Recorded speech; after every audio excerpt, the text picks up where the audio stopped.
So I'll just remind committee members and members of the public who are following along, in order to promote a smooth discussion and exchange of ideas in this review, the committee has decided to adopt a process for questioning, which will allow each committee member, when recognized by the chair, a 10-minute block of time for posing direct questions to a witness. The chair will intervene only when warranted or when time for questions has expired, and I will ensure that witnesses have the last word on lines of inquiry. Before we recommence the proceedings, I want to say a few words about the role of this committee in the audit process. The Standing Committee on Government Operations has a mandate to review the reports of all statutory officers that are routinely tabled in the Legislative Assembly. This includes the reports of the Auditor General. As a result of today's review, this committee will issue its own report on the review of the Auditor General's report, which may include additional recommendations to the department or departments in question. In due course, that report will be tabled in the House. Last year, when this committee reviewed the Auditor General's report on the Department of Municipal and Community Affairs support for communities for municipal services in the Northwest Territories, we issued an important recommendation affecting all Government of the Northwest Territories departments selected for future audit. That recommendation, which the Government of the Northwest Territories agreed to, was that any GNWT department selected in future for an audit will provide the Standing Committee on Government Operations with a copy of its action plan and implementation plan in draft format, and further, that this document not be finalized until the department has an opportunity to consider the recommendations made as a result of Standing Committee's review. We made this recommendation so that departments would take the opportunity to consider the committee's input as well as the AG's recommendations before taking action to improve deficiencies. Well, we have received the draft action plan for both departments, which will be the subject of some of today's questions. Unfortunately, we did not receive this information within the time frame set by the Caucus Process Convention on Communications, which requires that material to the Standing Committee be provided no later than 3 business days before the commencement of proceedings. Receiving this material at midday on Monday has put this committee at a disadvantage. And so I take the opportunity to remind the departments before us today and all others of these conventions and these courtesies. And with that, I will now turn to Dr. Dragon. You may commence your presentation. Thank you, Mr. Chair. And then we'll look into, in terms of the time frame, members, sorry about that. Mr. Chair, climate change is an issue of serious concern for the government and for the people of Northwest Territories. Over the past few years, ENR's Climate Change Unit has participated in the development of the Pan-Canadian Framework on Clean Growth and Climate Change, obtained federal funding to support GNWT efforts to adapt to climate change, tracked and reported on greenhouse gas emissions in the NWT, held workshops and public forums across the North to discuss pressing climate change issues in the NWT, developed a pan-territorial adaptation strategy with the governments of the Yukon and Nunavut, and coordinated projects to understand the impacts of climate change in the NWT. Since 2001, our department has produced a greenhouse gas strategy that was further updated in 2007 and 2011. When it was time for renewal in 2015, we had already started work on a climate change adaptation strategy in 2013. At this time, it was decided to align the work into the NWT Climate Change Strategic Framework. ENR has led the development of the NWT Climate Change Strategic Framework, which is currently out for public review, and we are hopeful that it will be tabled in the upcoming March session. The NWT Climate Change Framework is intended to be a comprehensive roadmap that will guide the Territory's efforts on climate change from 2018 to 2030. This framework will be reviewed annually and revised every 5 years. It addresses 3 main areas: reducing our reliance on fossil fuels and the production of greenhouse gas emissions, increasing our knowledge of how a warming climate is impacting our biophysical environment, our economy, and people's health and safety, and finally, improving our ability to increase resilience to withstand impacts from climate change or find ways to adapt where changes are unavoidable. I would personally like to thank the Auditor General and his staff, notably Glenn Wheeler and Aaron Jelinek, for their work on this audit report. Mr. Chair, Their findings, which have been included in our draft NWT Climate Change Strategic Framework, have generated constructive discussions within our department, along with our Energy and Climate Change Deputy Minister Committee. Discussions that I believe has resulted in a positive government response to climate change in the NWT and reassured us that we are on the right path. Mr. Chair, as I mentioned earlier, the climate change file is important for the government and the people of the Northwest Territories and Canada. Since arriving in the department last March, I can tell you that going around in the communities, visiting all the regions of the Northwest Territories, climate change is on the minds of the people of the NWT. With that in mind, as we looked at the ongoing conversation of having climate change, we've adapted in terms of the departmental response. We've hired climate change adaptation planning specialists that started in September of this year. We just recently brought on 2 additional climate change specialists this month, and we plan on bringing another intern in that we hope to be in place by April. And so I want to, in terms of the committee, rest assured that we'll continue to monitor, update, incorporate any new findings in this area that'll help us address climate change in the NWT. I will now ask my colleague, Paul Guy, the DM of Infrastructure, to provide his opening comments and opening comments. Thank you, Mr. Chair. Mr. Guy, you have the floor. Thank you, Mr. Chair. I want to thank the Chair and the committee for the opportunity to address the recent audit report by the Office of the Auditor General. The impacts of climate change, as well as the ways to mitigate and adapt to them, have been a challenge to the engineering and technical world of infrastructure around the globe for a number of years.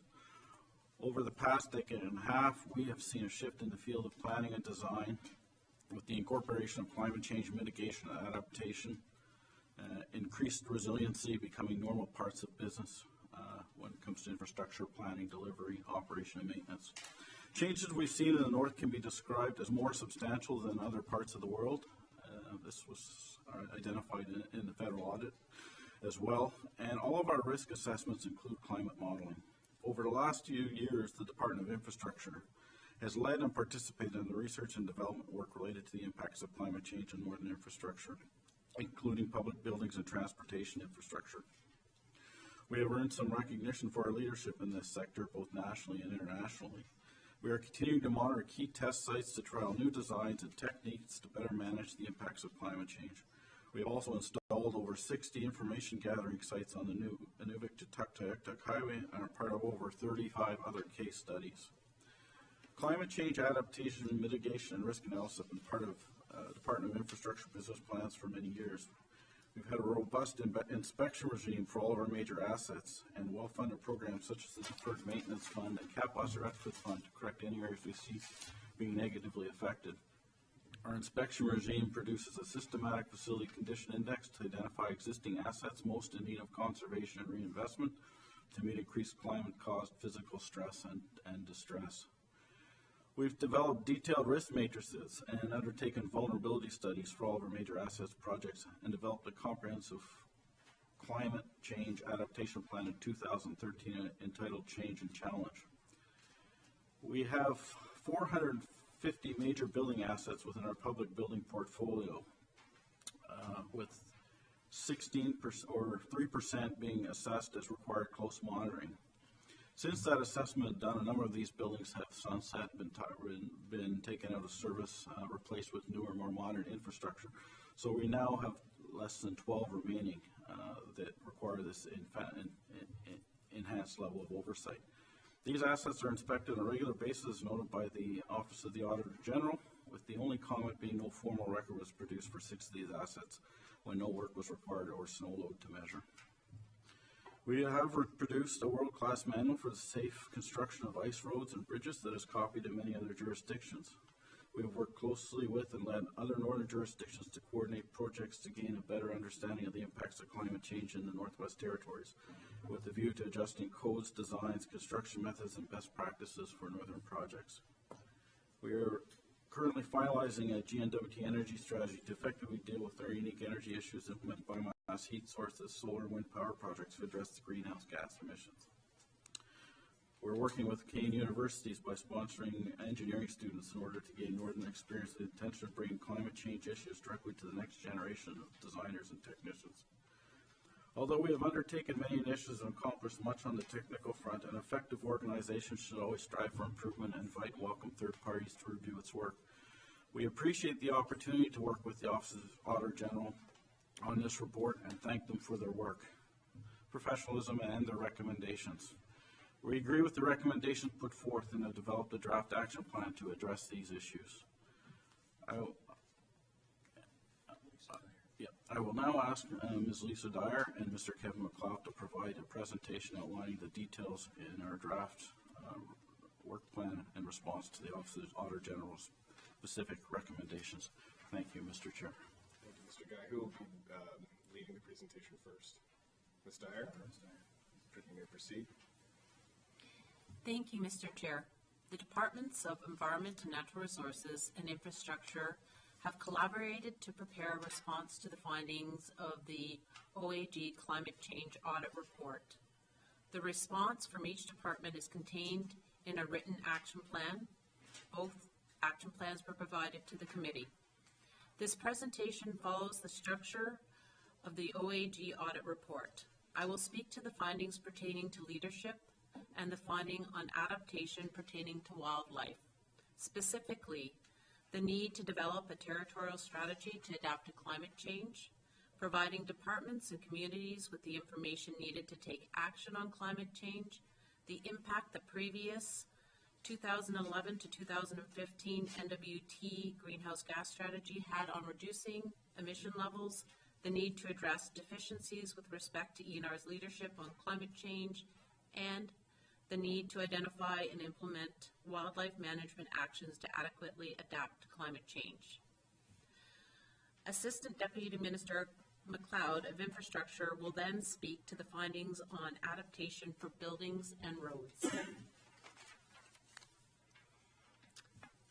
On slide 3, we'll be speaking to the Territorial Adaptation Strategy recommendation. The first AOG recommendation is to develop and implement a strategy on adapting to climate change in the Northwest Territories. Specific OAG suggestions on what the strategy should contain included a territory-wide assessment of climate change risks, input from other territorial departments and residents, accounting for regional diversity, current adaptation efforts, and existing knowledge on climate change impacts, and including indicators to facilitate tracking of climate change adaptation progress, a clear implementation plan, and provision for ongoing assessments and updates as adaptation needs evolve. Slide 4, our response. ENR has addressed this recommendation through collaborative development of the draft Northwest Territories Climate Change Strategic Framework, which is a comprehensive climate change strategy focused on both emissions mitigation and adaptation. ENR and Infrastructure have worked collaboratively to undertake joint engagement activities, which included a public survey, 6 workshops, and stakeholder meetings to support the development of the Northwest Territories Climate Change Strategic Framework and the 2030 Energy Strategy, and ensure consistency between these 2 initiatives. The draft Northwest Territories Climate Change Strategic Framework contains a vision statement, 3 goals, and several priorities under each goal. Utilizing traditional and local knowledge to identify, monitor, and understand climate change impacts are priorities in the draft Climate Change Strategic Framework under sections 2.1 and 2.2. To respond to specific OAG recommendations, much of the Climate Change Strategic Framework focuses on how to prepare for climate-related impacts that are already happening and those anticipated to intensify as warming continues. The shift towards research and monitoring and specific resilience and adaptation measures represents a departure from the emissions reduction focus in the previous greenhouse gas strategies.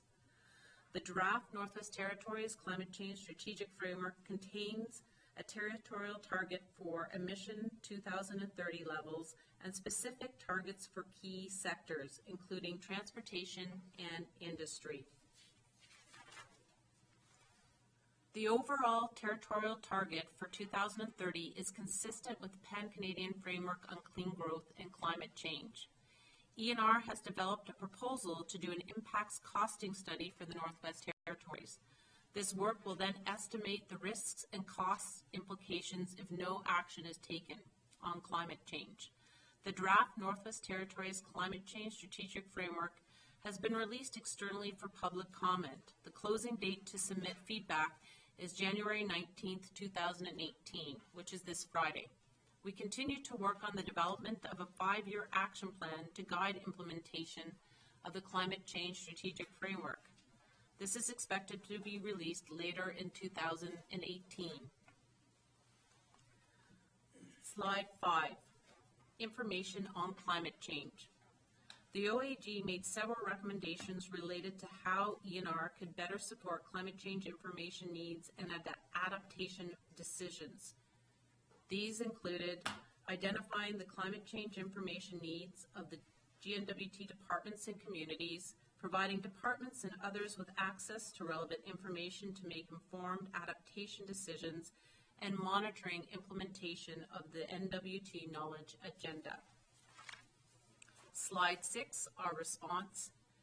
ENR recognizes its role in sharing climate change information to support actions by governments, communities, and the public. ENR has addressed this recommendation by including information management and outreach as priorities under Goal 2 in the draft Climate Change Strategic Framework. ENR has also taken concrete steps to better support adaptation efforts within governments and by communities. Work has started on a climate change outreach plan to further define information needs of departments, communities, and others, and develop better mechanisms for sharing climate change information with different audiences. ENR is beginning to deliver an improved program focused on helping communities identify and prepare for climate-related impacts and opportunities. Improvements include a full-time position dedicated to working directly with communities and $300,000 in annual funding to help support community involvement in research and monitoring projects and resilience and adaptation measures. A key focus for the program will be to help communities directly access funding programs, including federal funding opportunities expected to emerge pursuant to the Pan-Canadian Framework on Clean Growth and Climate Change. An action plan for the NWT Knowledge Agenda is being currently developed, and it will include details on tracking and measuring progress on climate change as a cross-cutting theme. Slide 7, target setting impacts on emission levels. The OAG recommended that ENR develop a new greenhouse gas strategy for the NWT that includes concrete actions for addressing greenhouse gas emissions, information on how these actions will address emissions, and specific steps for the implementation of these actions. The OAG has also recommended that ENR actively monitor the commitments made in the new greenhouse gas strategy and publicly report on progress made and results achieved on an ongoing basis. Slide 8, our response. ENR has addressed the OAG recommendations in the draft Climate Change Strategic Framework. The draft Climate Change Strategic Framework establishes an overall territorial emission target of 1,150 kilotons for 2030. This is fully consistent with the approach taken under the Pan-Canadian Framework for Clean Growth and Climate Change, which requires a 30% reduction from 2005 levels by 2030. And the NWT emissions are currently at about 1,440 kilotons as of 2015. We need to reduce territorial emissions by 290 kilotons to meet our 2030 target. A 20% reduction in fossil fuel use is necessary to achieve this target. The 5-year Climate Change Strategic Framework Plan will contain a performance measurement system to track and report on all aspects of the framework, including emission reductions and adaptation efforts. Slide 9. The overall reduction target of 290 kilotons by 2030 has been broken down by sectors. The estimated reduction target for each sector is based on the current level of emissions and current and future investments in measures to reduce fossil fuel use. Detail on specific measures are contained in the 2030 Energy Strategy and associated action plan. The industry target was presented and discussed with industry representatives in a meeting in November 2017. The cost-cutting target includes the estimated effect of additional energy efficiency measures and the forecasted impact of carbon pricing. Targets and our progress will be reviewed in 2024 as part of a formal evaluation of the climate change strategic framework. Slide 10, ENR leadership on climate change. The OAG recommended that ENR consider options for how best to fulfill its responsibility as the lead GNWT department for climate change. Specific suggestions included considering what authority ENR needs to serve as the lead department and identifying the resources needed to fulfill its responsibilities. Our response on slide 11. ENR is committed to continuing to make improvements to support its leadership role on climate change. ENR will continue to clarify and more fully realize its role as a lead department through the implementation of the climate change strategic framework and tracking and reporting on progress. Further details on continued leadership development will be included in the 5-year climate change strategic framework action plan. ENR has already taken steps to improve its leadership role on climate change. An Assistant Deputy Minister level committee for climate change was initiated in 2016 to support GNWT input to the Pan-Canadian Framework on Clean Growth and Climate Change and coordinate GNWT input on the NWT Climate Change Strategic Framework. ENR and Infrastructure are co-chairs of the committee. The ADM committee's work supports the pre-existing Deputy Minister Committee on Energy and Climate Change. As mentioned earlier, ENR has improved adaptation programming with the addition of a full-time position to support community-level resilience and adaptation initiatives and projects. This position is helping to coordinate GNWT efforts to support community resilience and adaptation work. As ENR continues to develop the 5-year Climate Change Strategic Framework Action Plan in 2018, options will be explored to better support coordination and communication both within the Government of the Northwest Territories and externally. Accountabilities and responsibilities have been brought up many times today. To improve its leadership role, ENR has focused on developing a comprehensive framework and implementation plan on climate change with clear tracking, monitoring, and public reporting requirements. During the development of the 5-year Climate Change Strategic Framework Action Plan, ENR will be focusing on improving our role, accountabilities, and responsibilities within the Government of the Northwest Territories and externally. Slide 12, adaptation to impacts on wildlife. The OAG recommended that ENR identify and implement wildlife management actions to adequately adapt to climate change. Specific recommendations included conducting an assessment of risk for its overall wildlife management strategy to ensure that all climate change risks to wildlife have been identified, collecting the information required to understand climate change impacts on wildlife, including the status of species in the territory, taking actions to address the risks identified, and working to fulfill those commitments already identified as important to addressing climate change impacts on wildlife. On slide 13, our response. ENR does not have an overall standalone adaptation plan covering all wildlife. ENR recognizes climate change as an important factor affecting northern wildlife. Wildlife monitoring, assessment, and management is most effectively done on a species-specific basis and within a cumulative effects framework. ENR will build on its efforts to consider and address climate change impacts in its overall integrated approach to monitoring and management of key indicator wildlife species. Overarching wildlife adaptation issues will be a topic more broadly addressed in action plans for the Climate Change Strategic Framework and the Knowledge Agenda.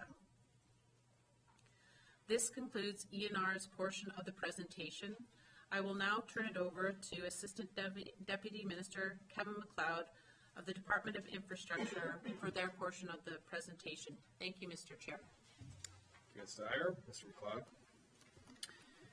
Thank you, Mr. Chair, and thank you, Lisa. Over the past few months, the Department of Infrastructure has worked closely with the OAG on this report. Hundreds of documents and many person-hours have gone into the research and preparation of the final audit report. In the report, the OAG does acknowledge that the department has undertaken the necessary work to properly manage the transportation and public building assets. We have the tools, the plans, and the people, and the funding mechanisms to protect our assets and properly reinvest in the areas that need attention. For both transportation and infrastructure in the public buildings, we play a leading role within Canada to ensure we're using best practices and the most up-to-date codes and guidelines. We do have the required inspection regimes in place to adequately track and monitor the performance of our assets, and we are always looking at ways to improve their effectiveness. Over the last few years, the department has been extremely active in the climate change world, as noted by the Deputy Minister in his opening remarks. Slide 15. Overall, the OAG had 2 recommendations for the department, but one single clear message: follow your plans. We acknowledge this recommendation and in response have developed a 10-point action plan in draft form, ready for review and comment to set the scene for future success. Our inspection regimes are set to address change. A change in a condition, a change in settlement or movement, or something the inspector notes that is a difference. If there's no change, we move on. If, for example, we inspect a roof and there's no snow, no action is taken. If there is more snow than planned, we remove it. If no report is generated, it doesn't necessarily mean the inspection regime has not been followed. It merely means there was no change. However, we certainly welcome the OAG recommendation and will set up the system to be more positive with monthly reports and semi-annual summaries. Throughout the report, the author used terms such as not taking enough action and measures not adequate. These are ill-defined terms and with no clear performance measures, and we will continue to work with the OAG and others to more clearly articulate what these means and how we can improve upon our own plans. Slide 16. Although we have undertaken a huge amount of work in the past to deal with climate change, we certainly do appreciate the work the OAG team did to look at our achievements and take a few steps back from the coal face. We have produced a draft action plan that is available for review and comment. In our action plan, we have 4 main pillars that will need attention and will do so by 31 May 2018. These 4 pillars include updating our main risk assessments for both transportation and public infrastructure and do so on a regular basis. This will include all our current assets and future major projects. Our second pillar is updating our main plan on climate change challenges and interweave the 2 departments, both ENR and infrastructure, now that amalgamation is complete. We will also interweave the new Strategy 2030 and the new Climate Change Strategic Framework discussed by Lisa earlier. Our third pillar is setting up our inspection regimes to add small culverts and ice crossings and make the reporting system more of a positive one. We'll also set up our building inspection regimes to be a more positive reporting system and specifically add snow loads, wind loads, pile foundations, thermal siphon fields, and other areas of climate change distress to the programs. Our fourth pillar, of course, is following up action. The action plan has already started and will be operational by 21 May with regular checks and balances and progress reports along the way. We have assigned the required resources and we will follow up and review progress along the way. plan reinforces our current success and adapts to our current inspection programs and training systems, and is part of our overall business plans. The plan is simple, clear, concise, measurable, and achievable, and reinforces our current successes. Subject to your questions, this completes the presentation. Thank you. Thank you, Mr. McLeod. Mr. McLeod, can you just repeat part of your presentation? You commented about inadequacies. Can you just repeat that section of your presentation? We didn't quite catch it.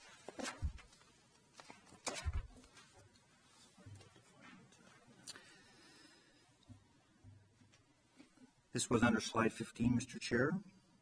I mentioned that throughout the audit report, the author used terms such as not taking enough action and measures not adequate.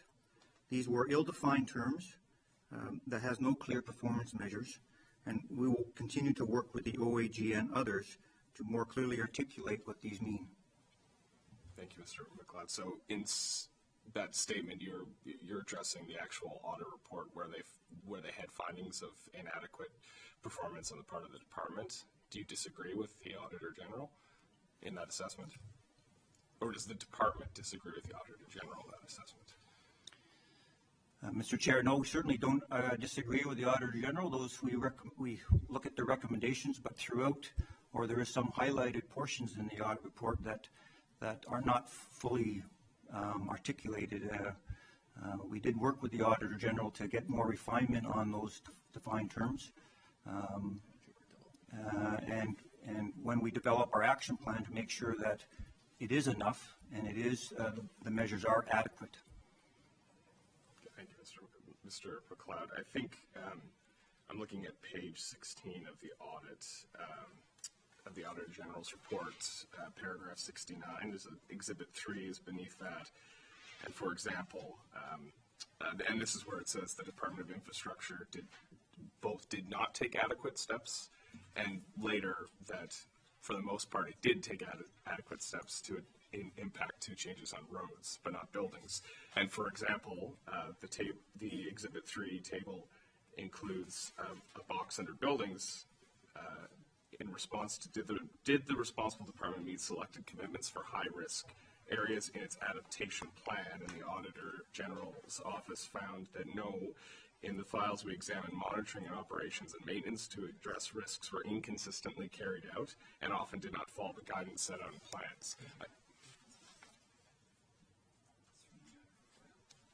Yeah, and further, so that's an example, I think, of one of those areas where you can see how they're framing inadequacy. And furthermore, in the audit on page 24, under audit objective, the Auditor General's office defines adequate measures to mean progress has been made in meeting commitments outlined in climate change strategies, frameworks, plans, and other associated sources to mitigate and adapt to climate change.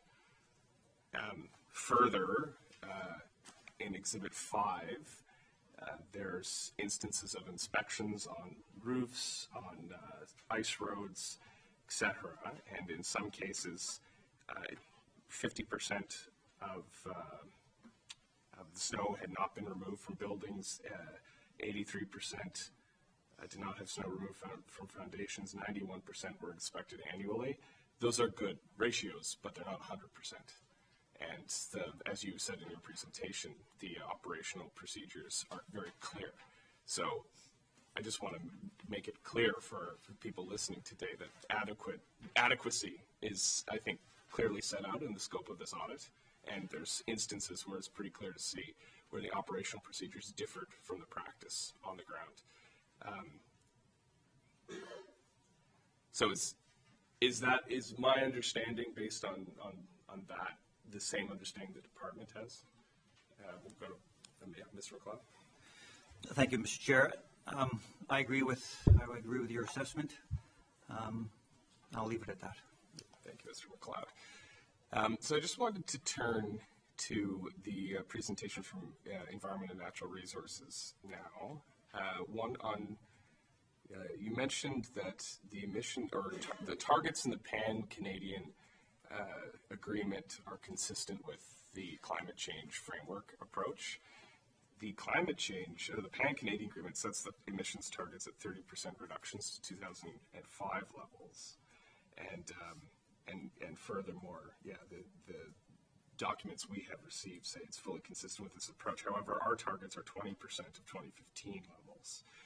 So, Testart, can you explain the inconsistencies between our commitments under the Pan-Canadian climate change and what we're saying are consistent, because they're not. Testart. Thank you, Mr. Chair. We are working towards a 30% reduction from 2005 levels. We have already from 2005 to 2015, there has already been a 12% reduction. To be able to get to the 2030, we're looking at an additional 20%. But overall, our reduction from the 2005 levels will be 30%. Okay, thank you. And we have heard this before from our other standing committees have asked that question before. In some of the research that we have before us, it seems that the difference between the two targets is about 6 kilotons. And if the federal efforts are pegged at 30%, how does this impact our ability to leverage federal climate change action resources if we're not working off the same targets? Has that discussion been had with the federal government?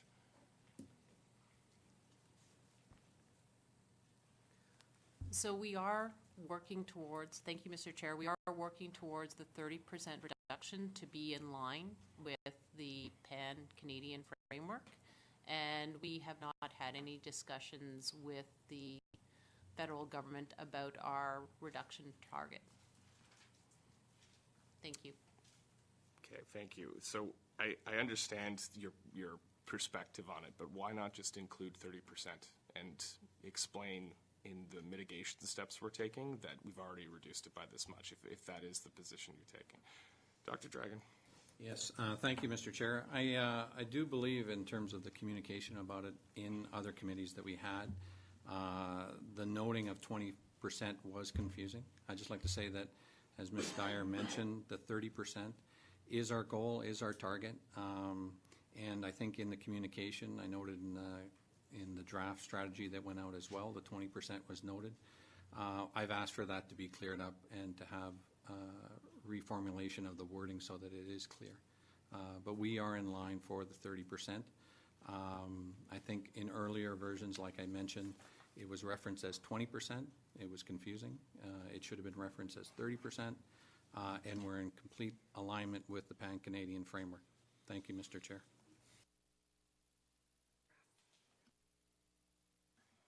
So thank you, Dr. Dragon, for that clarification. But in the draft form, it's still 20%. So I'm satisfied that it's moving to 30%, and I think it's important to be consistent. On slide 6, and I'm sure other committee members will want to discuss this in depth, but it speaks to the ENR's leadership role on climate change, and that. So this is the ENR recognizes it has a role in sharing climate change information to support actions by governments, community, and the public. Is it not true that ENR has the lead role in that capacity of information sharing? Dr. Dragon? Thank you, Mr. Chair. Yes, you are correct in terms of taking the lead role in climate change. I think one of the things of coming into this portfolio in March is really understanding and I guess having conversations with community members and how we're communicating. To this effect, we've recently brought in a communications manager. We've also brought in 2 communication specialists into the department that come from a range of backgrounds that will allow us to communicate better on this area. But in looking at that, as we look at a lead for the department, I think one of the things that, and I mentioned this in my opening comments, I think going across the NWT and talking to residents, talking to elders, climate change is of concern. And so correspondingly what I did was look at how do we increase the staff complement. As I mentioned, we brought on a climate change adaptation specialist to be specific to that conversation, who started in September of this past year, as well 2 climate change specialists that just started in January and an intern that's going to start in April. Now, as the lead of this area as well, I rely very much so on my colleagues in other departments.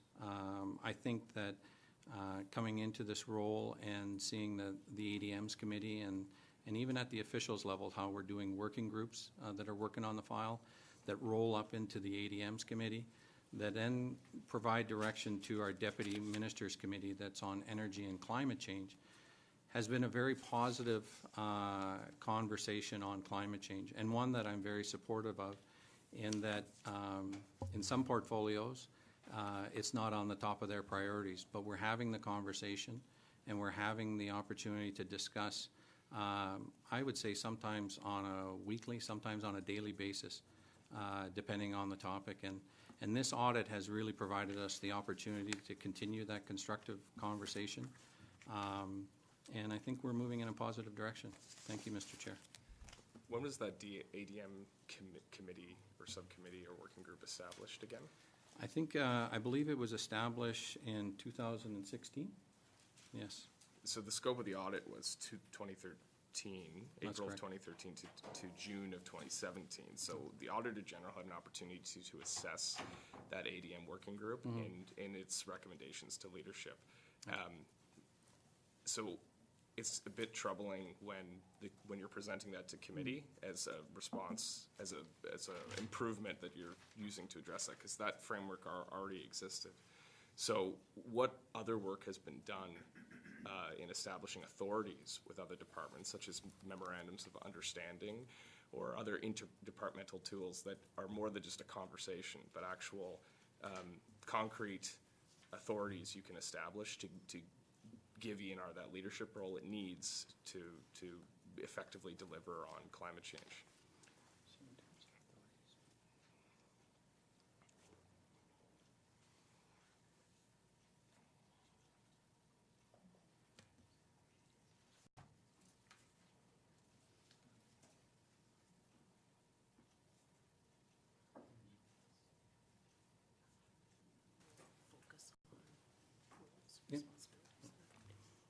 Thank you, Mr. Chair.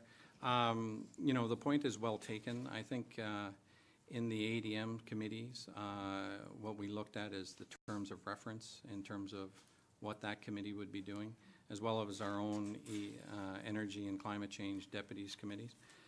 That being said, I think when we look at developing the action plan for the next 5 years, I think we have the ability to put in place you know, the necessary steps to how we're going to be actioning on this file. Again, as I mentioned in my opening comments, we're going to be reviewing that on an annual basis and doing a full relook at that every 5 years. Thank you, Mr. Chair. And you'll forgive me if I'm somewhat skeptical of action, of plans and drafts at this point. The department, one of the findings of this report is that the department had committed 3 times, or committed and reaffirmed the commitment twice to develop this plan you're currently working on, and failed to do so for 10 years.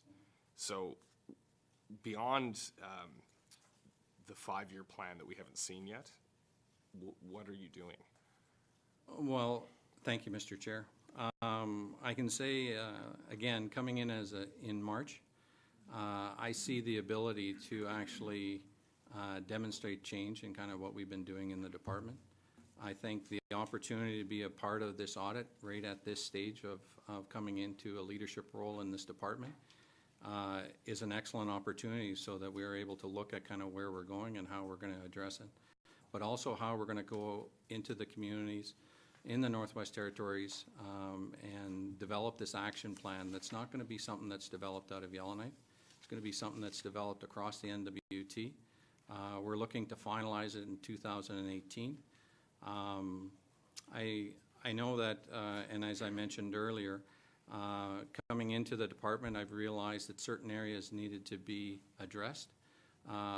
Definitely, I think I've addressed some of those key areas, one around communication, and I think one around the capacity of this unit in order to deliver on this mandate. So, thank you, Mr. Chair.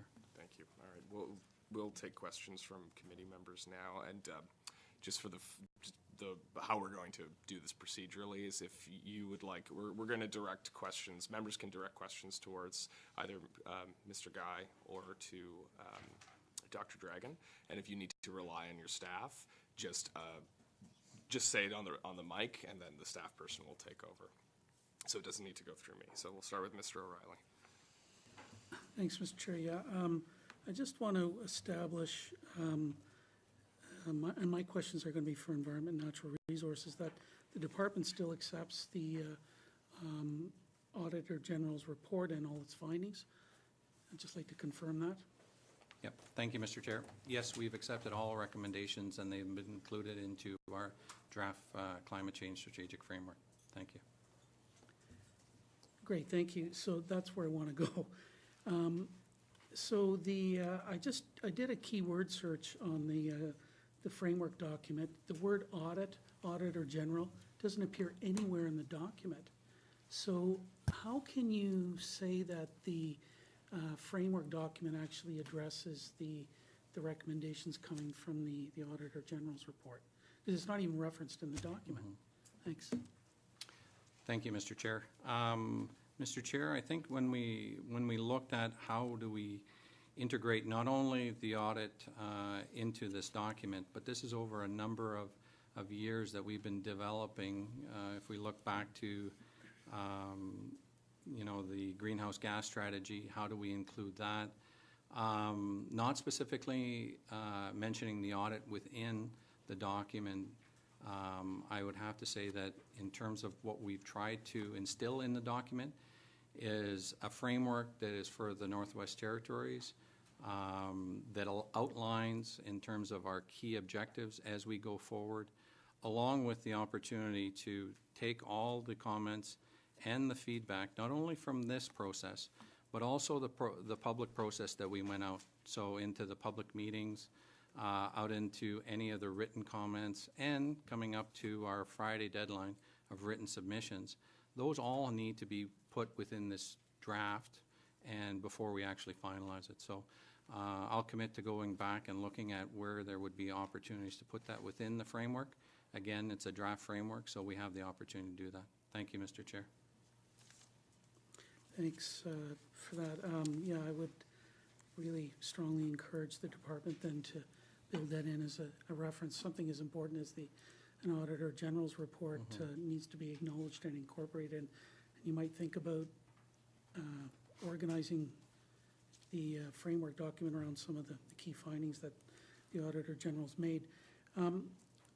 I'd like to key in on one of those findings, and it was, I'm just going to quote this again, and Mr. Dragon wasn't here when I quoted this morning, but the Auditor General found that the Department of Environment and Natural Resources did not fulfill its leadership role and meet its commitments on climate change. That's a pretty serious finding, and I know that you've only been in your position since March of last year, but what can you tell us about why previous efforts have failed? You've been there for we're getting close to a year now. Why did previous efforts fail, and what can we learn from those experiences? Thanks. Thanks, Mr. Chair. And it's a good question. I think, anytime you reflect on kind of where you've gone and where you tried to address certain areas, I think in any field, it's always good to kind of do a check to see kind of where you progressed to and kind of whether or not you've met key objectives or how you could try to achieve those that you haven't. I think in looking at where the department has come, I think climate change, as a scientist, I can say climate change is a very hard topic. I think many jurisdictions are dealing with climate change in varying effects. I think in the north, when you look at ENR, from wildlife to forestry management to water resources, we see the impacts in all the areas. But we also hear from people that they're seeing the impacts not only from changing of ice conditions, you know, talking to trappers in the Decho just recently. You know, things are changing, and if we had a magic answer for it, I think we'd already put it on the table. I do believe that in terms of the department and the people that we have on staff, I think we have very committed staff members on the file. I believe that, you know, what this action plan, the framework, and then the following action plan will give us is an opportunity to kind of go and try to go at it again. I believe that what we're going to be looking at is by having an annual review of it will give us the opportunity to be able to adapt. And in cases, I think one of the things, and I mentioned this earlier as I went through, Mr. Chair, and I looked at the communication efforts that the department's doing, and I think in the department we have a lot of very, very qualified scientists that are doing exceptional work in the department for the people of Northwest Territories. Unfortunately, I think that we're not communicating as best we could, and I think getting that information out in the proper forums is an imperative. It's one in which I looked at changing right away once I came into the department. But I also feel like as we move towards this goal of looking at climate change, I think an honest retrospect, if we look at kind of what the department has been doing for the last 10 years, is we've been adapting on the fly, and we've been doing it in our studies. We've been doing it in our programs. We've had the opportunity to allocate certain priorities at priority species. You know, for example, caribou, and looking at that, and you know, again, going across the communities, it's a big concern. And when we look at how do we study it and how do we actually come through with you know, the science that actually proves it. Finally, what I would say is one of the things that I've done is from my days in Ottawa is that I've reached out to the presidents of the granting councils. So we recently had a visit of the president of SSHRC, the Social Sciences and Humanities Research Council. He was up here in November. And we're going to have the president of NSERC, Dr. Mario Pinto, that's going to be here in March. The sole goal of those two visits are to make sure that we increase the use of traditional knowledge into how we're addressing climate change. I think it's, again, an imperative that we have to make sure that we're taking in the comments from communities that are talking about how the land is changing and how do we incorporate that in applied science. I have biologists, I have ecologists, I have a lot of scientists that are used to doing applied sciences, have PhDs in applied sciences, but very minimally have the ability to integrate the social science and the TK. And so that's going to be one of my big mandates as we move forward on this file. Thank you, Mr. Chair. Thanks. Thanks. I think you covered a number of areas, but I want to focus in again on leadership. I think you've, and in the Auditor General's discussion we had with the staff this morning, the two issues seem to revolve around resources and authority. And I think you've started to address some of the resource issues from what you've said. One of the key problems seems, and look, I worked with some of your staff over many, many years. I've been here 30 years of huge respect. I know what the commitment and what those people do, no problem. The problem seems to be above them. It seems to be at the cabinet level almost in terms of securing commitments and understanding an agreement to work together, and that climate change needs to be a priority. That seems to be the issue. So the department doesn't seem to have the authority that's necessary to lead this effort. So how are you going to address that issue? I think resourcing, you're onto it, and you still need more, and I understand that. And anything we can do to help you on that, great. But the authority seems to be the problem, and it's at the cabinet level. How are you going to address that? Thank you, Mr. Chair. I can just tell you based on my experience, in terms of the experience that I've had, our minister is fully committed to this portfolio and climate change. I think if anyone sees what's happening in climate change, it's our minister in the region that he comes from. And I can say in terms of the commitment, we just recently returned from a tour of the Decho with the member from Nahende, where we went and drove to each community, talked to the 5 communities. We couldn't get into one of them. But I can honestly tell you that I think we have the leadership in place. I think we have the ability. I can't speak to previous leadership on it. I can speak to what we have in front of us. And I strongly believe that we have the leadership in place to be able to make a change in this portfolio. And I think in terms of, you know, the steps that I've put in place so far, they're starts. We'll see kind of how they're going to affect the department. And if they don't affect it in the way that I want to, then I'll change and we'll look at adapting. It speaks to climate change in itself, but I've always been of the I guess the belief that you're going to try some things, you're going to make mistakes on it, but if you're not making you know, if you're not making the mistakes, you're not trying. This is a portfolio that I think is omnipresent for the people of the Northwest Territories, and I believe we have to come up with a strategy. This is the foundational piece of it. Will it change? I believe it will as we adapt to it. Do we have the leadership in place? I believe we do. It's the reason why I returned to the North, is to be a part of these files. And I believe that my minister is fully committed to this portfolio. Thank you, Mr. Chair. Dr. Dragon, the member's question was, how are you going to secure the authority you need to take a leadership role in the public service on this file? Not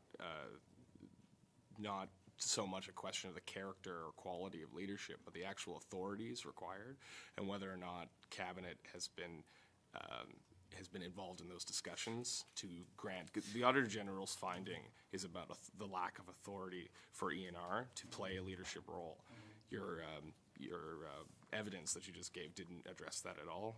Could you provide more specificity on how you're requesting authority from Cabinet to do this important work that the Auditor General found deficient? Thank you, Mr. Chair. My apologies in terms of interpreting that a different way. I think what we're going to be doing is, as I mentioned, as we go through this action plan, as we go through, first of all, the framework and then the action plan, as I mentioned, the ADM committees, as it would come through, it would go through the energy and climate change deputies, where we would have discussion on that. From there, going to COC, we'd look at having approval on this by the fall of 2018. Thank you, Mr. Chair. Thank you. We'll move to Ms. Green. You have the floor. Thank you. My questions have to do with emissions, and they're grouped under recommendation number 3 in the Auditor General's report. Ms. Dyer suggested that there had been an increase of 12% in emissions between 2005 and 2015, and I'd like her to explain why. Thank you.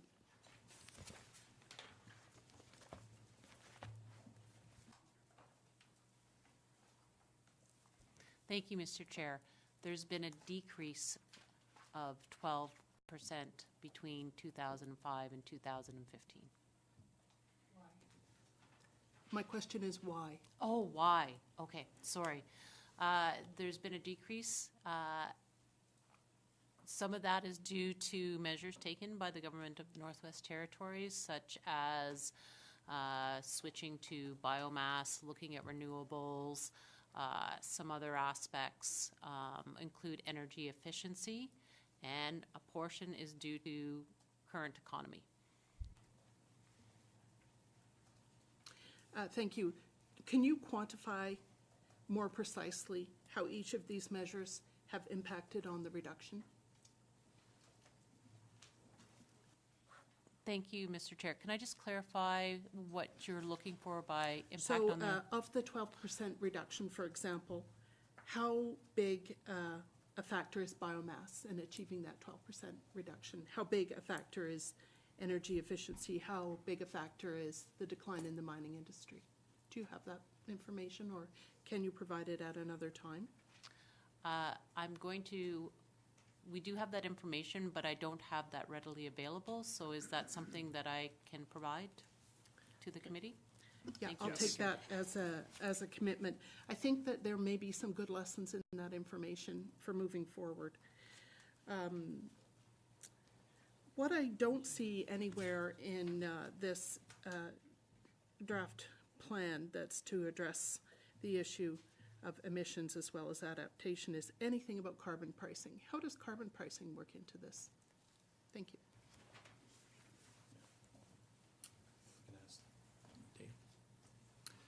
Thank you, Mr. Chair. I'd ask Deputy Minister Dave Stewart to comment on carbon pricing. Thank you.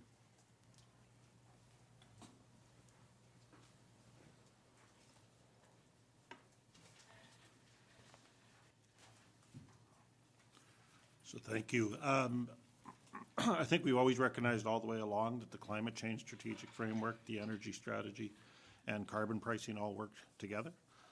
So as the member knows, we've been working closely with the federal government on trying to understand better the impacts of the introduction of carbon pricing, both on cost of living and doing business in the Northwest Territories, as well as to better model the potential impacts of implementing carbon pricing. So we're committed recently to come to committee and brief you on some of the findings that we've gotten so far. But we continue to work closely with both ENR as well as infrastructure on some of the aspects of carbon pricing and how we might go around implementing that. I appreciate your answer, Mr. Stewart, but you haven't told me how carbon pricing is going to reduce greenhouse gas emissions. You've told me all these other factors that relate to it. How is it going to reduce greenhouse gas emissions? So I think if you look at the federal background papers, the intention of carbon pricing is to provide an incentive by increasing price to consumers, businesses, and others to reduce their consumption of products that contribute to greenhouse gas emissions. So it's very much about providing that incentive or incentivizing residents and businesses to reduce their use of fossil fuels, basically. You can see where I'm going with this. There's going to be an inherent conflict between what it costs to live here and what it costs to tax carbon. So how is the government going to approach that issue? So I think when we have the chance for the briefing, one of that inherent conflict was very clear in our engagement process. I think there was a significant number of residents that expressed a lot of concern about the impact on cost of living and doing business in the Northwest Territories. There was also a significant number of residents that were concerned about the environment and the role that carbon pricing could potentially do to help reduce those emissions. That balancing act is really where I think the policy discussion will take place in terms of with committee and as the government moves forward on its plans. There is little doubt, though, that there were significant sort of internal conflict, for lack of a better term, between those two objectives, because as you note, there is inherently, if you increase prices on things, there's going to be increased cost of living.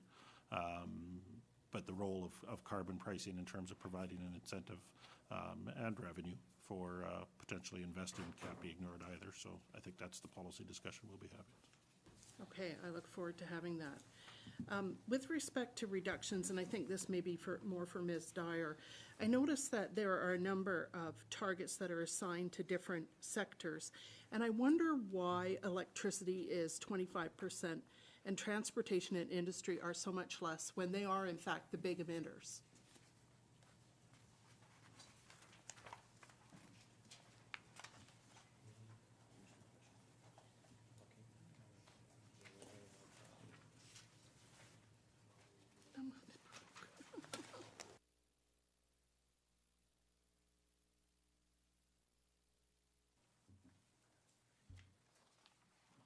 Thank you, Mr. Chair. The target for electricity generation comes out of the 2030 energy strategy. We're being consistent with that. The reason that the transportation sector reduction is lower is because it is a difficult sector to put in measures, because in the north we are reliant upon transportation through air and having goods shipped up to us. So it is a more difficult sector to have concrete actions because of the current nature of the remoteness and the dependency of supplies coming into the north. Thank you, Mr. Chair. I recognize that we're very dependent on transportation, but at some point, these hard decisions will have to be made. I mean, the use of electricity is a fraction of the emissions of industry and transportation, both of which have independently started to reduce their emissions. So don't you feel that you have some leeway to build on what they're already willing to do?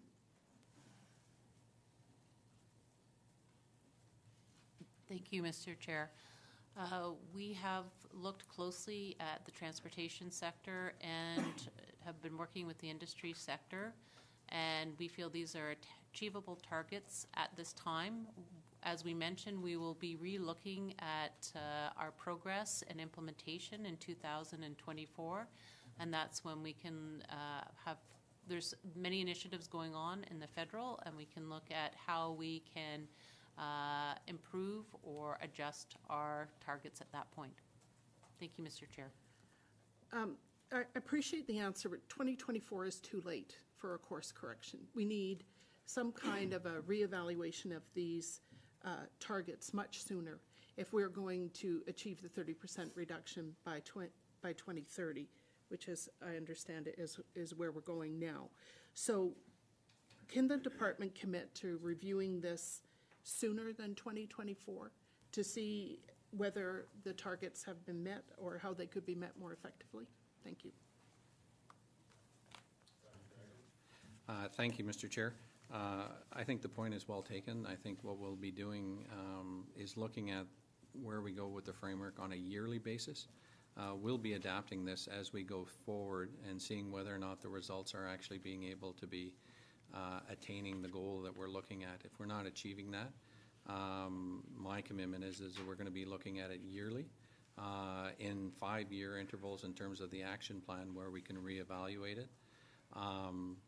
But I think that's kind of where, as we look at this initial take at where we've identified the opportunities, this is looking at our best available data right now. Deputy Minister Guy, would you like to speak to it as well? Thanks.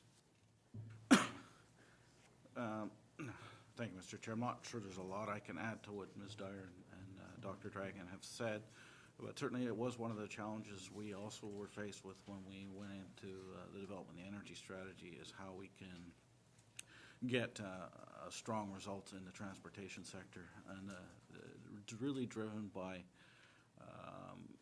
the available technology of today and how quickly new opportunities on the technologies that we can apply or bring into service over the life of the strategy. So we'll continue to be looking at those opportunities on a rolling basis as we move forward with the strategy. We do have some opportunities on electricity, which is why we have that heavily weighted. Particularly when you want to start electrification around vehicles, we need to get electricity source green first, so that's part of the strategy as well. And space heating is the other area where we still see lots of opportunity.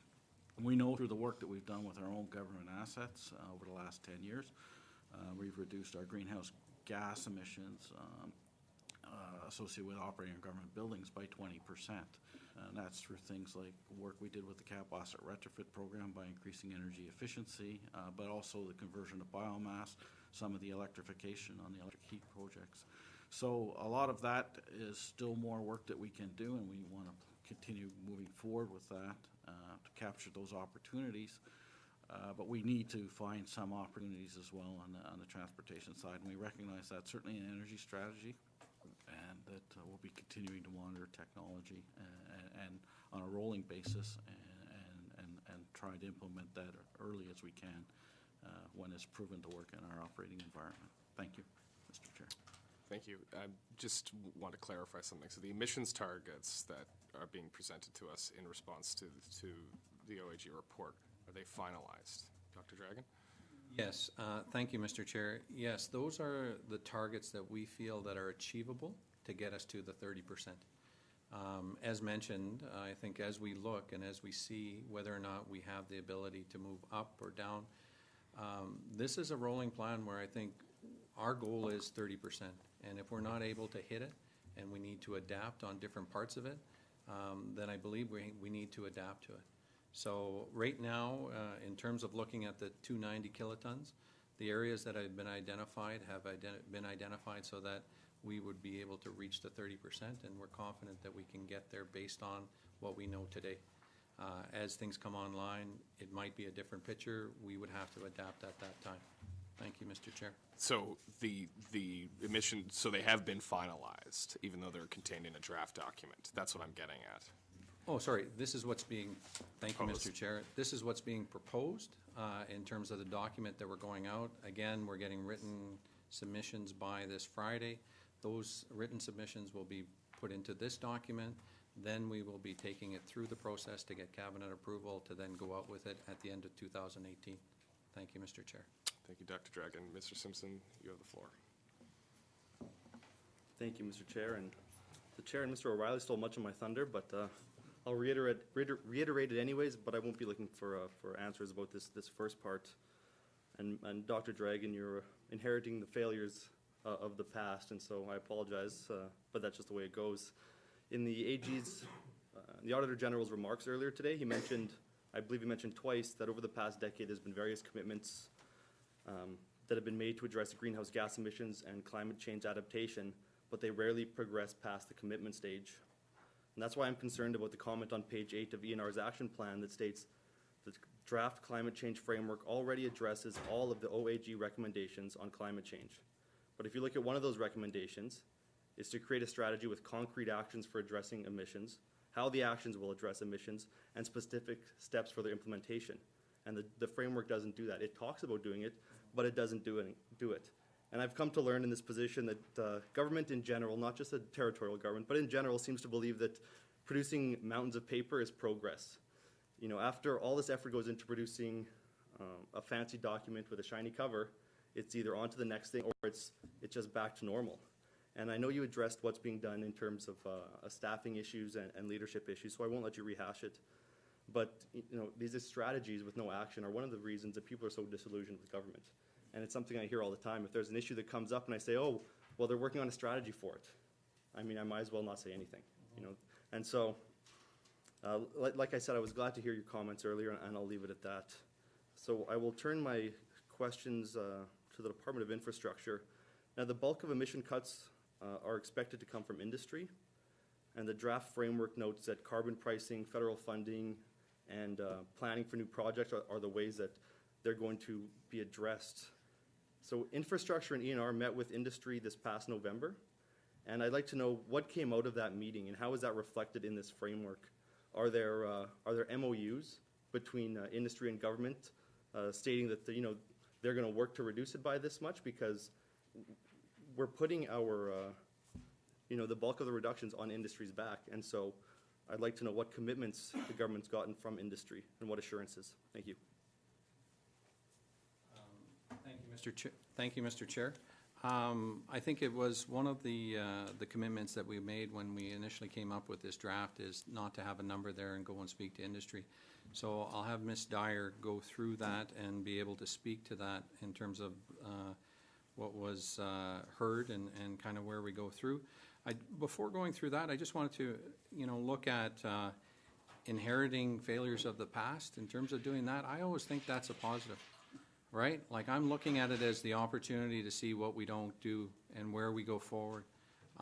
So there's been a lot of good people that have been trying to do a lot of good things, and they've been trying, and I think that's part of, we can't forget kind of where they've gone, and we have to look at it and evaluate it and take the good out of that and then move that forward.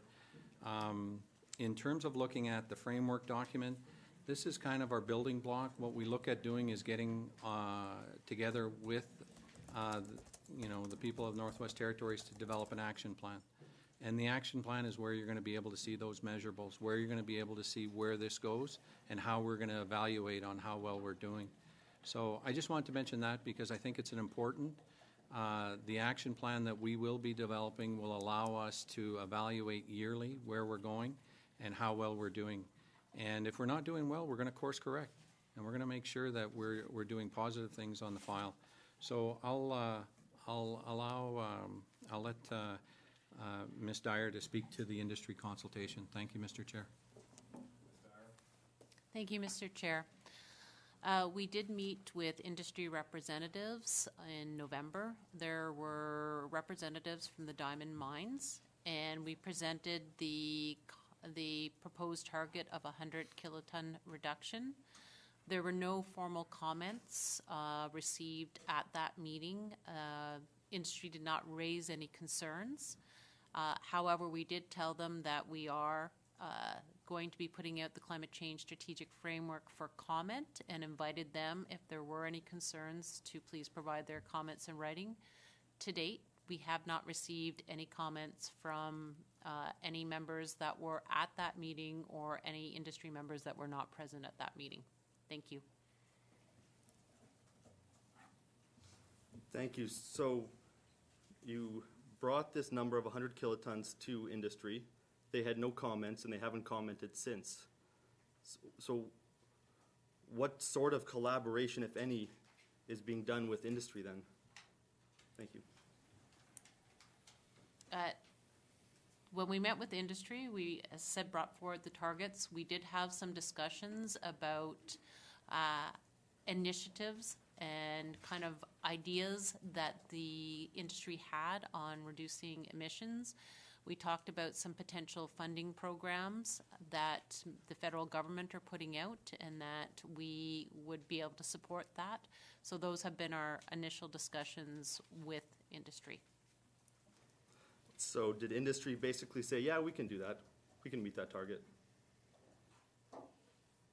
Industry did not say, yes, we can meet that target, but they also did not indicate that it was outside of the realm of what they could do. They were interested in what programs and actions, and we had some discussions on potential actions and ideas of how they could move towards that reduction. Thank you, Mr. Chair. Thank you. And are there ongoing discussions? Is there regular meetings? Is there ongoing collaboration to speak of? Thank you, Mr. Chair. We have not met with them again. We were hoping to get some feedback. We invited feedback at the meeting, and we've invited them to look at the climate change strategic framework and provide feedback. And we have made a commitment, if there's any further follow-up discussions at the meetings and our discussions with them, that we would be willing to discuss this target further. Thank you. Thank you. I encourage further discussions about this, especially because they are such a major part of this framework. And in the draft strategy, it states that GHG emissions from the Norman Wells oil field are about 80 kilotons a year, which are about 5% of the NWT's total emissions, and 80% of the reduction target for industry. And it says, the strategy notes, if operation ceases at these at the oil field, they'll have a negative impact on the economy, but a significant reduction in greenhouse gas emissions. So given the lifespan of the oil field, 5 to 7 years, I think is what I heard most recently, is a big part of this strategy banking on that field no longer being in production by 2030? Thank you. Thank you, Mr. Chair. I would not say that we're banking on it, but we have to look at what the realistic outlook, and there's new operations that will be coming online and operations that will be shutting down, and we consider all those factors when we look at setting a target. Thank you, Mr. Chair. Thank you. So do you see significant projects coming online to replace the oil field if it does shut down? I'm just wondering how this factors into your calculations, because it is such a big number.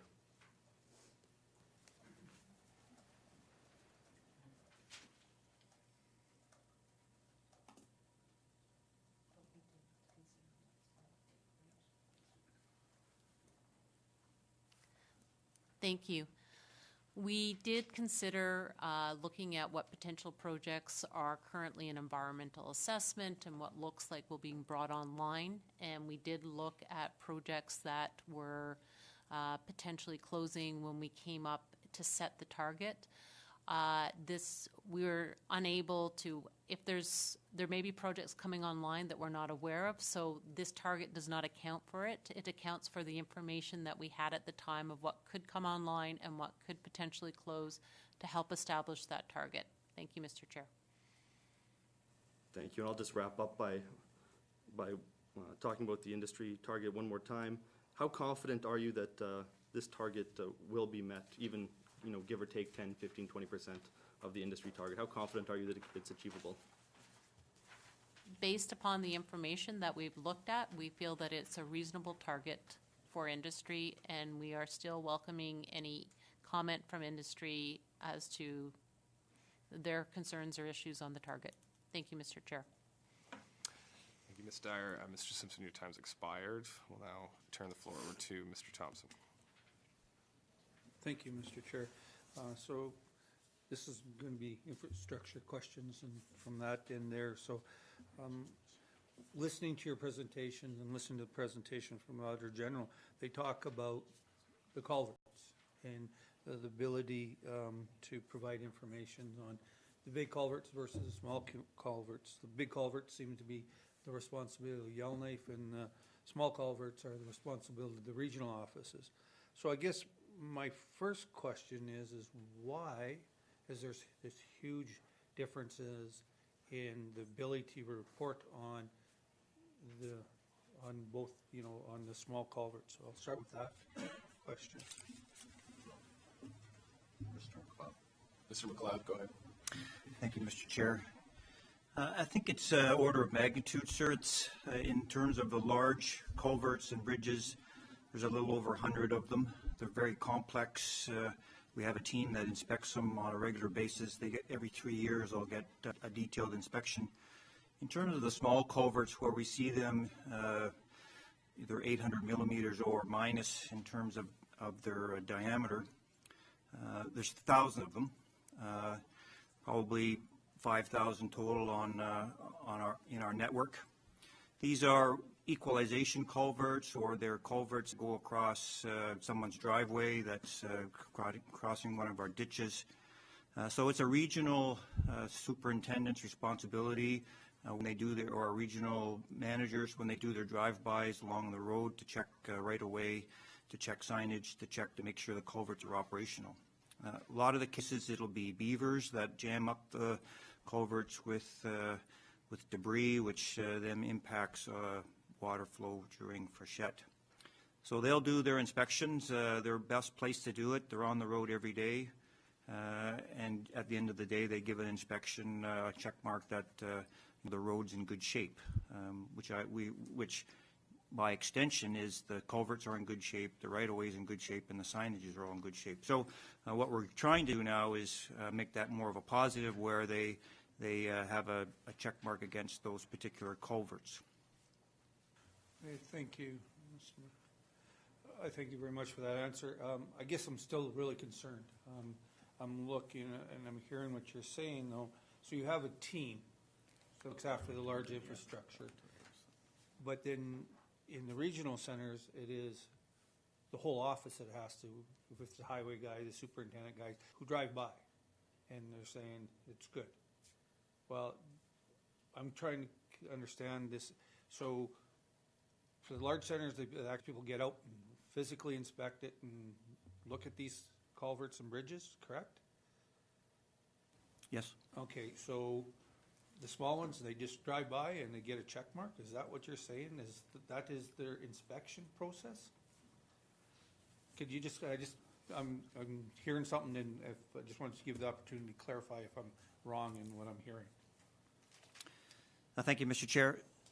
So in terms of risk assessment on our culverts, is that there's a number of times of year where the culverts are at great risk, and the majority of it is that during freshet, to make sure that they do their business in terms of moving the water from the melt.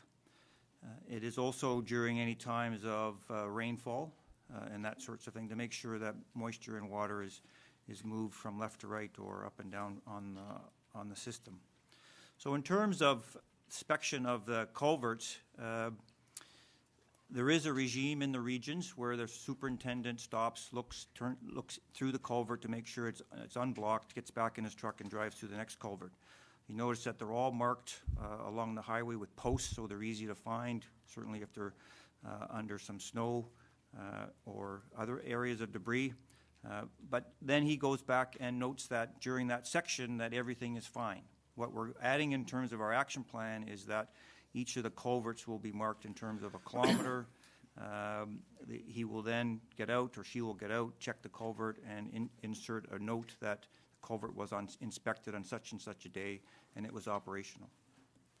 Okay, so thank you very much, and thank you for that clarification. It does help a bit, but I guess I'm just putting on a little bit of another hat and the legal liability there. If you guys are saying you're doing this and it ends up in a court case, are you able to justify, are you able to say that you did the job in a legal court system, saying this is all good, legality is that we've done what we were supposed to do? Thank you, Mr. Chair. So every day the inspectors and the regional managers do a report, a maintenance report on what they actually did and what they saw, and at the end of the day they sweep up saying that they inspected their section of road, or our contractor, if it's done by a private contractor, they have a liability to write down that they inspected the road. So if it ever went to a court case or there was an issue on the highway, there would be a record of somebody doing something on that particular section of the road. Thank you, Mr. Chair. Okay, thank you, Mr. McLeod. I appreciate that answer. So then it comes down to the question, why those are only 50% of it documented that we're doing the job correctly? If what you're telling me is being done, what, I think I heard, you know, if you say you did the job, you can justify it. And if you're not able to justify it, the job's not done. So could you explain to me why this isn't being done, that 50%? Thank you. Thank you, Mr. Chair. This morning during the Auditor General's report, they did talk about the discussions. If it's not written down and not part of a record, it's not an auditable record, and therefore they don't spend a lot of time on discussion on it, which is quite frankly the right way to do it. Our issue is that if a regional superintendent says the inspection of that road is fine, everything is good to go, that's a portion of it, but when you ask the detailed question, well, is this particular culvert at kilometer 27.3 was inspected? And if you can't show a report, we have to assume that it was not inspected. So we need to tighten up in our action plan, you'll see that we're tightening up our auditable reaction and making sure that from a headquarters or even from a regional headquarters point of view, there's some follow through in terms of the cycle of inspection so that they can tell that it's being done. Or if after a number of weeks or days, there's a gap there that they need to correct. Thank you. Thank you, Mr. McLeod. Is there something more you wish to add, or? Well, in my opening or in my presentation, I did note that our current inspection on small culverts is to identify change. If there's no change, we move on. It's like yourself checking your hot water tank each morning. You say, oh, I don't see any leaks. Everything's good to go today. So, but you don't make a note of it. Perhaps not. That's why we have to put this more positive system in place for our inspections. Thank you, Mr. Chair. Thank you, Mr. McLeod.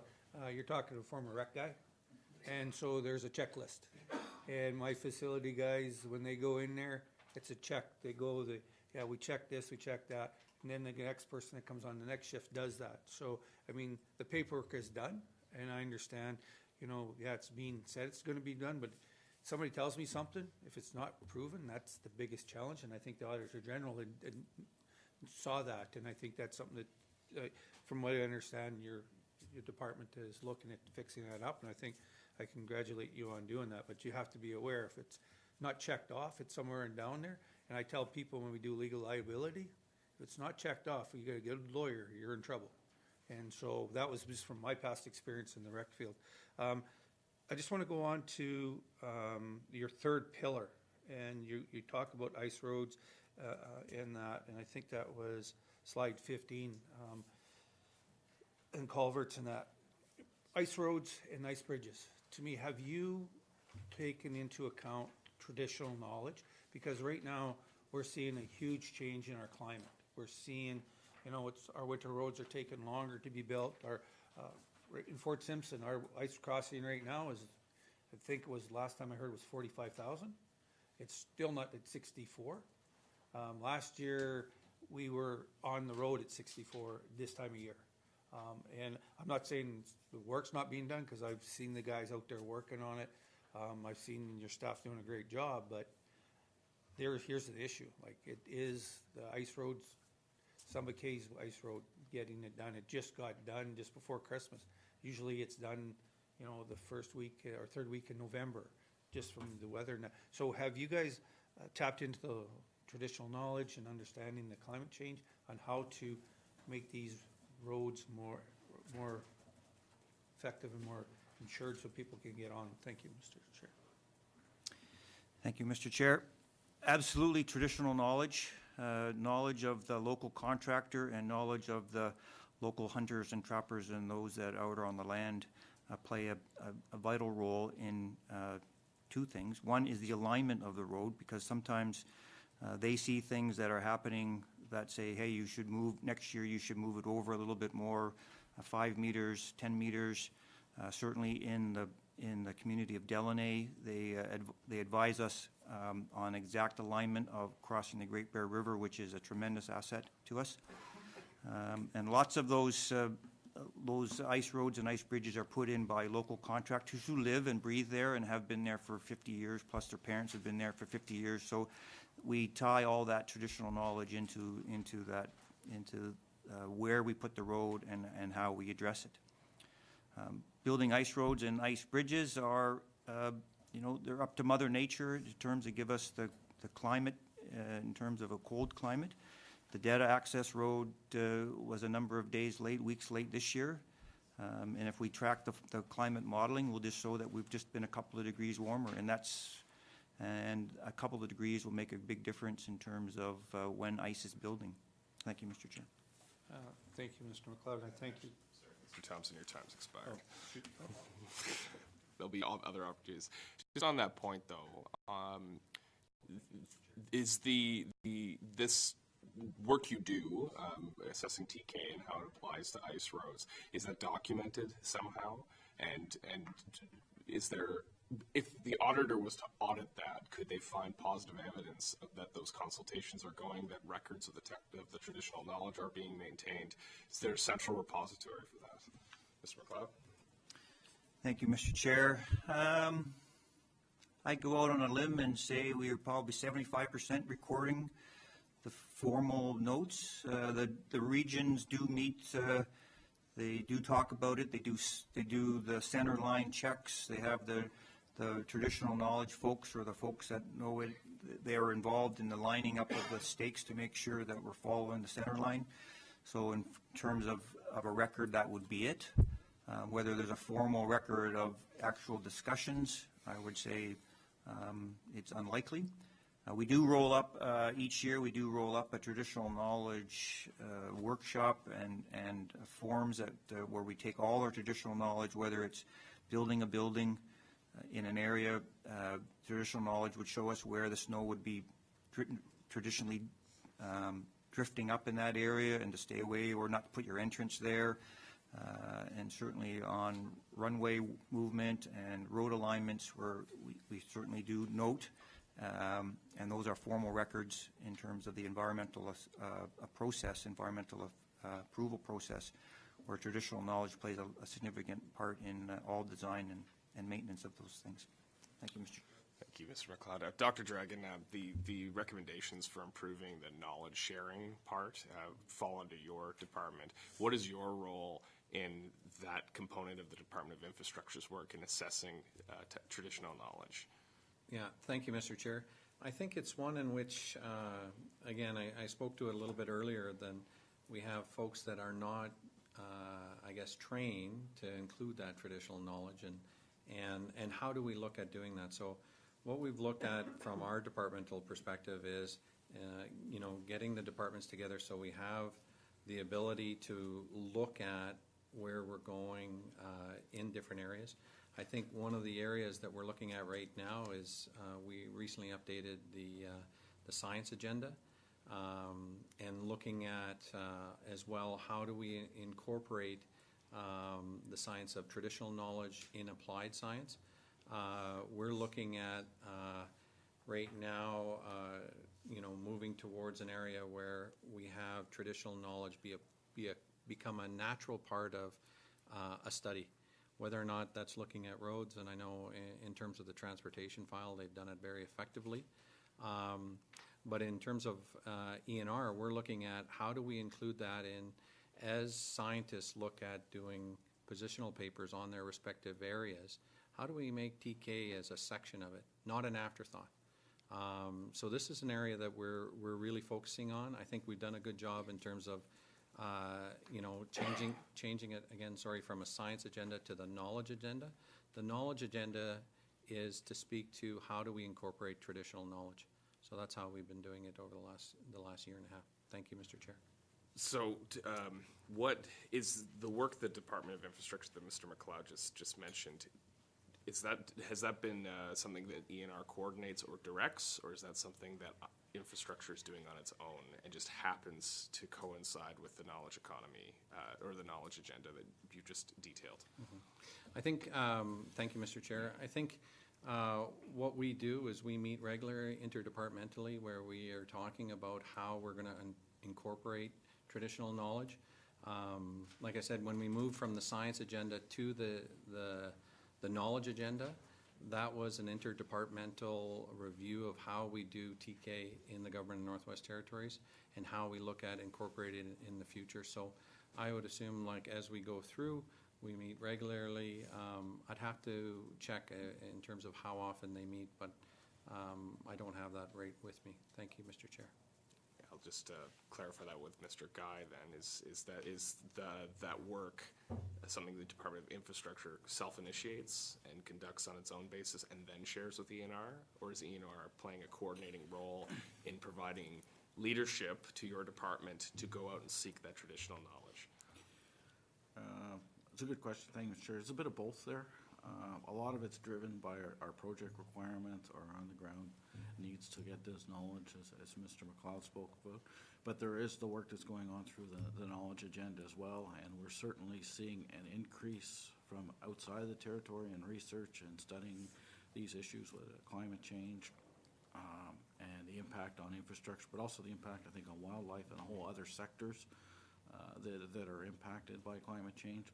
So through that knowledge strategy, we're trying to leverage both the work that we're doing, but also using our projects as opportunities for research, gathering that knowledge and incorporating traditional knowledge, but also incorporating science. Almost all of our large projects now involve a research component where there's either a test section or a university or some function involved. So through the knowledge agenda, we want to do more of that and make sure this information is shared and leveraged to not just within the territorial government, but to others, whether it's industry trying to do a similar project, whether it's a community government trying to do a similar project, or even a federal government or another government trying to do a project, or Indigenous government. We want that information collected out there, and I think as we move forward with the knowledge agenda, that we'll start to be able to compile that in a way where it can be shared more widely. A lot of our stuff, research work, is being compiled, and it's on our website. It's shared in technical form. It's on the public record. It's out there or for those that can search and find it. But we certainly want to leverage our projects and leverage the work that we've done. And there's some funding that we can get to invest in these types of research as well, that we don't want to miss those opportunities either. The project requirements you spoke of for your own in-house stuff, those are determined by your department? Pardon me? The project requirements for specific infrastructure projects, those are determined by your department? The science, or the traditional knowledge requirement? Or? Well, if you mentioned that there was, your project requirements require you take into account traditional knowledge in certain instances. is that a requirement that your department has established? Certainly in our good building practices, it's a component of that as well. So when we do the facility planning, design of like a vertical infrastructure, a new building, we do have a requirement to have the consultants go and seek out that knowledge. As for things that Mr. McLeod talked about, simply siting the building properly, you putting on a good piece of ground that's traditionally not flooded, or, you know, people often will come and say, why are you building there when that's flooded 6 times in the last 100 years, something like that. So we look at that type of information. We seek that out. It's part of our process to design the building. Certainly on the highways projects and those types of projects, the similar process is used as well. And to a certain extent, as Mr. McLeod said, in operations as well, when we want to select a location for an ice crossing, and it varies year to year, we seek those people that have that knowledge in the community and can say, well, they tried 20 years ago there, that didn't work for these reasons, and you might want to go here because the conditions are the same. So we do have that in place. Thank you. I think the issue here is that you're doing a lot of this work, and it's good, vital work, but we're not connecting it to a public or a repository of information that can be shared with the public. And that really needs to be the step, and your action plan to date doesn't address that. Dr. Drake, you can address that, but that's really what I think we're talking about here. Even with the culverts, you know, they might have been all safe, but if you don't report on them, then you have that problem. So, you know, there's nothing concrete. There's no proposed action to take apart from a 5-year strategy, which nobody has seen yet. Go ahead. Thank you, Mr. Chair. I think it's a good comment in terms of looking at, I guess, I would say where TK is, where it's come from, and kind of how we're utilizing it and having a repository. You know, when I had the president of SHRC up here, one of the conversations that we did have was, how do we consistently store this information? How do we consistently share the information so that it becomes integrated?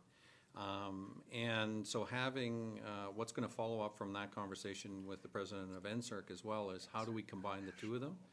And our hope is that what we would do is actually create something there so that in our action plan, we would have that repository. We would have the ability to be able to then document. And I think this is one of the areas where I think it's an evolution of where TK has to go. TK has to be incorporated. It has to become a part of what we're doing as ENR, but across all departments, and where we're going to have access to it. So it is a discussion that I had with Dr. Hewitt when he was here in November. I think he sees, I think when he, you know, we're looking at him coming back again in the summer, and when both presidents would come here together and talk about how we move together on a strategy of ensuring that we have this database for traditional knowledge, and then giving the opportunity for people to see how they can utilize it within their own work. So again, I think it's going to be something that we're going to action in terms of, or put into our action plan, and then be able to evaluate whether or not it's working or not on a yearly basis. Thank you, Mr. Chair. And Dr. Dragon, just for the record, can you clarify the two acronyms, NSERC and? Yeah. So SHRC is the Social Sciences and Humanities Research Council. NSERC is the National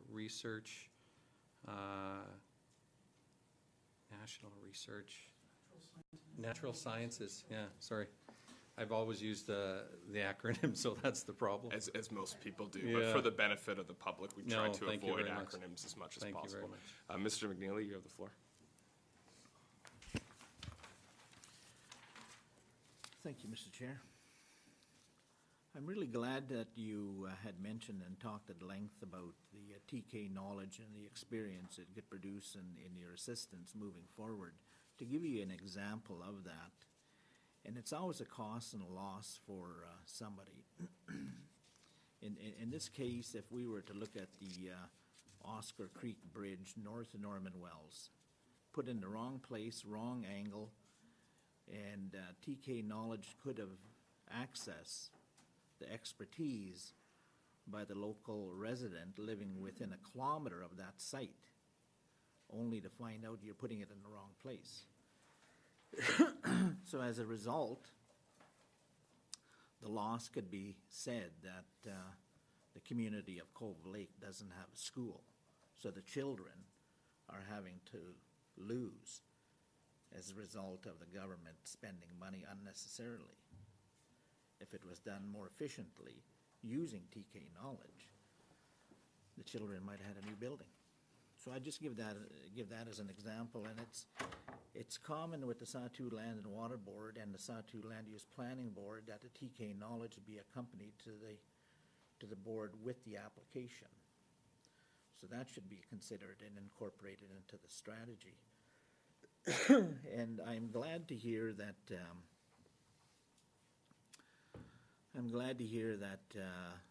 leadership is being addressed. Leadership has changed here in the last couple of years, a little over a year. Leadership has changed in your level and your capacity, and I think you contribute with a new set of eyes, approaching your first anniversary of employment. The amalgamation of DOT and Public Works is another new leadership change. So with those new changes, I suspect that we can see achievable targets on the new plan moving forward. And given the fact, and I think we can all agree that we seem to be on the defensive on other jurisdictions' omissions, and given this factual environment, are we having in our strategy to incorporate efforts to access federal resources to address from our counterparts on the difficulties that we face? Is there engagements going to be part of the strategy to access federal resources or federal funding? Thank you, Mr. Chair. Who would like to answer that? Dr. Dragon? Yeah. Thank you, Mr. Chair. I think the points are well taken in terms of looking at TK and how to incorporate them. I think, you know, unfortunately with, you know, the relocation of that particular situation, Oscar Creek, I'm sure they're looking back on it and saying, okay, let's look back at traditional knowledge. I will commit in terms of the Sawtooth Land and Water Board, in terms of how they're currently connecting on the TK and seeing how they're doing that, and ensuring that we look at the other water boards, land and water boards as well, to see how they're doing that. I think we can all learn from each other as we move down that path. You know, I think about in terms of you know, looking at how do we, when we were here incorporating. We're going to develop the action plan that will guide us to have, you know, actions or. Sorry about that, Mr. Chair. In terms of looking at and coordinating funding, it's a good question. I think, you know, we've had some projects that have been funded by INAC already. There was just some news announcement of that. Just be clear on the acronym, Dr. Oh, yeah. In terms of, what are they now? They're not INAC. They're the Indigenous, Indigenous and Crown Relations. So looking at that for 2017-18, we received $325,000 for them to allocate in terms of adaptation projects. So looking at that, and that's been funding, this is the second round of funding that we received for that. But a lot of what we did in terms of the framework and looking at the action plan is looking for support for communities. And I think it was mentioned in our presentation about how we're actually going to allow and give a heads up for communities to be able to apply for different funding opportunities. I think in the federal system, some of the things that we've been seeing is federal funds going directly to First Nations. I think we need to account for that within our own ability to help organizations be able to apply for this funding, because some of it is kind of cornered into that type of funding requirement. But I think overall, when we look at funding opportunities, we have regular meetings with our federal counterparts on how do we try to get more money for this type of work. And anything that we can do, we continue to strive down that path. Thank you very much, Mr. Chair. Thank you. If I could just add a couple other comments to that, if there's time. Certainly, I think the member's question around, engagement with the federal government around funding, certainly on the infrastructure file, it's a key cornerstone of our engagement. As we heard earlier today, our emissions are very, very, very small amount of the emissions problem. I think we're at 0.2%. But we're suffering disproportionately the impacts of climate change and so much of our strategy around infrastructure is around adaptation and the cost of adaptation. And things like reduced ice road seasons and the need to address those areas where there are weaknesses in those systems with more permanent infrastructure. So that's a cornerstone of our engagement with the federal government. I think this report is going to be a tremendous help to us as we move forward in those discussions. It certainly validates a lot of what we have been saying about the disproportionate effects and the costs and the challenges that we have. So I think it will help us with that. But certainly, as we pursue that federal infrastructure funding that was announced in the Invest in Canada plan, a lot of what our asks are really around the adaptation piece, as well as some of the mitigation on the energy side as well. Thank you, Mr. Chair. Thank you, Mr. Guy. My next question is giving examples of achievable targets for fuel reduction. You spoke of, or both the departments through the presentation spoke of stakeholder engagements and stakeholder consultations and involvement. Is the Power Corporation, the NWT Power Corporation, part of the consultation through the stakeholder engagement team to contribute towards their fuel reductions? I give you an example. Will there be access to the Arctic Green Fund to convert each power plant generator over to a variable speed unit? And on top of that, if there's federal funding accessible to have another Cove Lake solar panel pilot project in similar sized communities, if we know this, then we can say, yes, in your plan, I know you have a plan for conversion. Now, monitoring that plan, we can review that another year from now or 2 years from now to see if actual installations of these similar panel projects are in similar sized communities, particularly Jean Marie River and Hanny Butte. I know in my recent discussion here last fall, we used that as an example. Well, if it's such a positive example, giving a reduction to the community of Cove Lake on an annual basis of 96,000 liters, why aren't we doing it again? Those are my questions. Thank you, Mr. Chair. Thank you, Mr. Chair. There's quite a few questions in there. I think there's quite a few yeses in there too. Power Corp is part of the process. They're on the number of these committees. I believe they're represented on the working level committee that works with the ADM's committee. Also on the ADM's committee, President of the Power Corporation is on the DM's committee for energy and climate change as well. They've been a significant partner in development of the energy strategy, and a number of those proposed solutions, as the members raised, are quantified and documented, and they are certainly some of the cornerstone actions in our draft action plan. Much of our action plan is contingent on bilateral federal funding. Until we have our agreement in place, we can't really move forward with finalizing it. We're expecting that to happen sometime between now and the end of March. But those types of projects at the Power Corporation to improve the efficiency, get more renewables, particularly on that small scale in those diesel communities, is certainly a cornerstone of the action plan. And it is the kind of things we intend to be applying under those types of funds like the Arctic Energy Fund.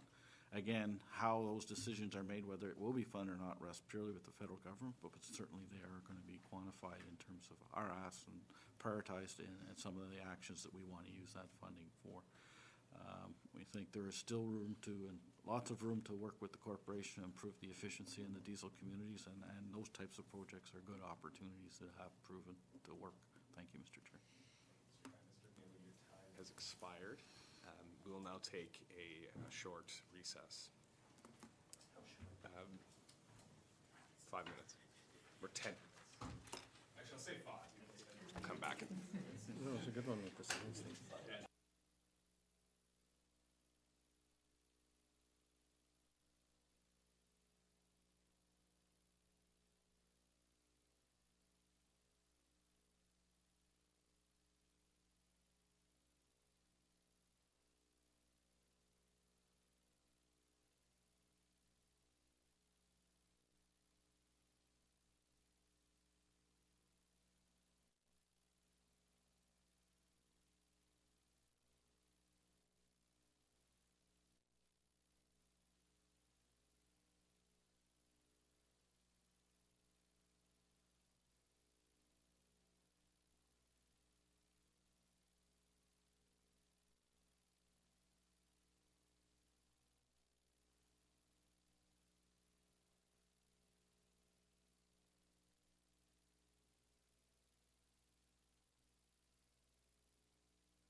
Okay, committee, we'll call back to order, and I have Mr. O'Reilly on my list, so you have the floor, Mr. O'Reilly. Thanks, Mr. Chair. I'm going to try to keep my questions as short as I can because I have a number of lines I want to pursue. So I'm going to ask our guests to keep their responses short as well. I want to return to the issue of leadership, and particularly authority. And I don't think I actually heard a response about, there's nothing in the framework about what kind of authority ENR needs and how they're going to get it to lead this effort. So what sort of options are there available? Thanks. Thank you, Mr. Chair. In terms of getting the authority to action on the framework and the resulting action plan that'll come after it, we will be going through the internal bureaucratic process of taking it through the ADM committee and the Deputy Ministers Committee on Economy, or Energy and Climate Change, and then coming forward with a decision paper that would grant us the ability to go out with that strategy for consultation to finalize it in 2018. Thank you, Mr. Chair. Okay, so yeah, I'm not talking about the decision-making authority around getting the framework document approved. I'm talking about what sort of authority ENR needs, and you need as a deputy minister, and your minister needs to get this done. So I don't think I'm getting anywhere, so I'm going to make some suggestions. There's no cabinet policy on climate change. We have one on project assessment policy where cabinet now gives direction on what kind of experts and evidence is brought forward during environmental assessment, which I think is ridiculous, but that's aside from this. We need a cabinet level policy on climate change that sets out who's responsible for implementing this policy, and that's where this ADM committee should fit under, and so on, and who's represented on there, and that's how you get the authority to get this thing done. Okay. It's not going to. It hasn't worked for 10 years.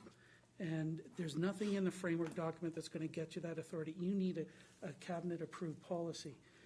FMB submissions, Financial Management Board submissions to get money, those should have a climate change impact section in them. FMB, Financial Management Board analysts need to get training in climate change assessment technology or methodologies and so on. That's how you're going to get this stuff implemented. In my humble opinion, there may be some other ideas, but that's what I'm going to say for now. I want to move on to my next item. We can't wait until the end of 2018 for an action plan. Right now, our government has to start submitting proposals for federal infrastructure dollars to deal with greenhouse gas emissions and climate change. How and who are making the decisions around those submissions? Thanks.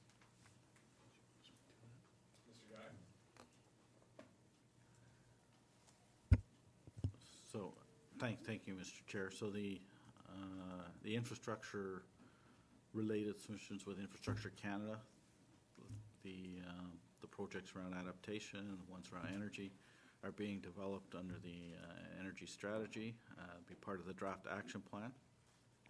And that draft action plan will be coming forward through Cabinet, FMB, and to committee, and then it will be approved through the normal appropriation process, supplementary appropriations, and ongoing capital planning. The intent would be to have a 3-year rolling plan, because that's what the federal government is looking for infrastructure, and that would be year-by-year approval by the Legislative Assembly, along with all the other capital, similar to past infrastructure program funding from the federal government, like Build Canada plan. Right now, so that draft action plan is nearing completion. We'll be able to share it with committee in the coming weeks, but we can't finalize it until bilateral agreements are in place so we can actually start applying on these types of projects with Canada under the infrastructure program, because their process is not up to where we are. Thank you, Mr. Chair. So the question was, who is responsible for making the applications? Is that your department, Mr. Guy? Thank you, Mr. Chair. It's going to be various departments depending on which category and which bucket. Some of the social type of applications will be in those departments. There are some around food security that might be in here. So it's a variety of departments. The actual administrative process. It looks like it's going to be quite burdensome with the federal government. There's going to be quite a bit of application work to do, a bit of modeling. They want a greenhouse gas assessment done on a project-by-project basis. So there's a lot of application work, and that will be done by the line departments that are actually going to be receiving those funds under that plan. Majority of them, I would say, are in the Department of Infrastructure, because we'll probably be the lead on the energy-related ones. Even if they are Power Corp projects, we'll do the application on their behalf, secure the funds, and then they will implement the project. They'll provide some input into the application process, obviously, the technical stuff, but I would expect most of those will be done through Department of Infrastructure. Thank you. Thanks, that's okay, helpful, but I'm talking more about internally, how does GNWT organize itself to decide which projects are going to go forward? Is it the ones that are going to give us the best bang for our buck in terms of greenhouse gas emissions? Is it the ones that Cabinet decides are more important, like Tolson? Or what are the criteria for deciding which infrastructure applications go forward, and how is input sought from the other departments?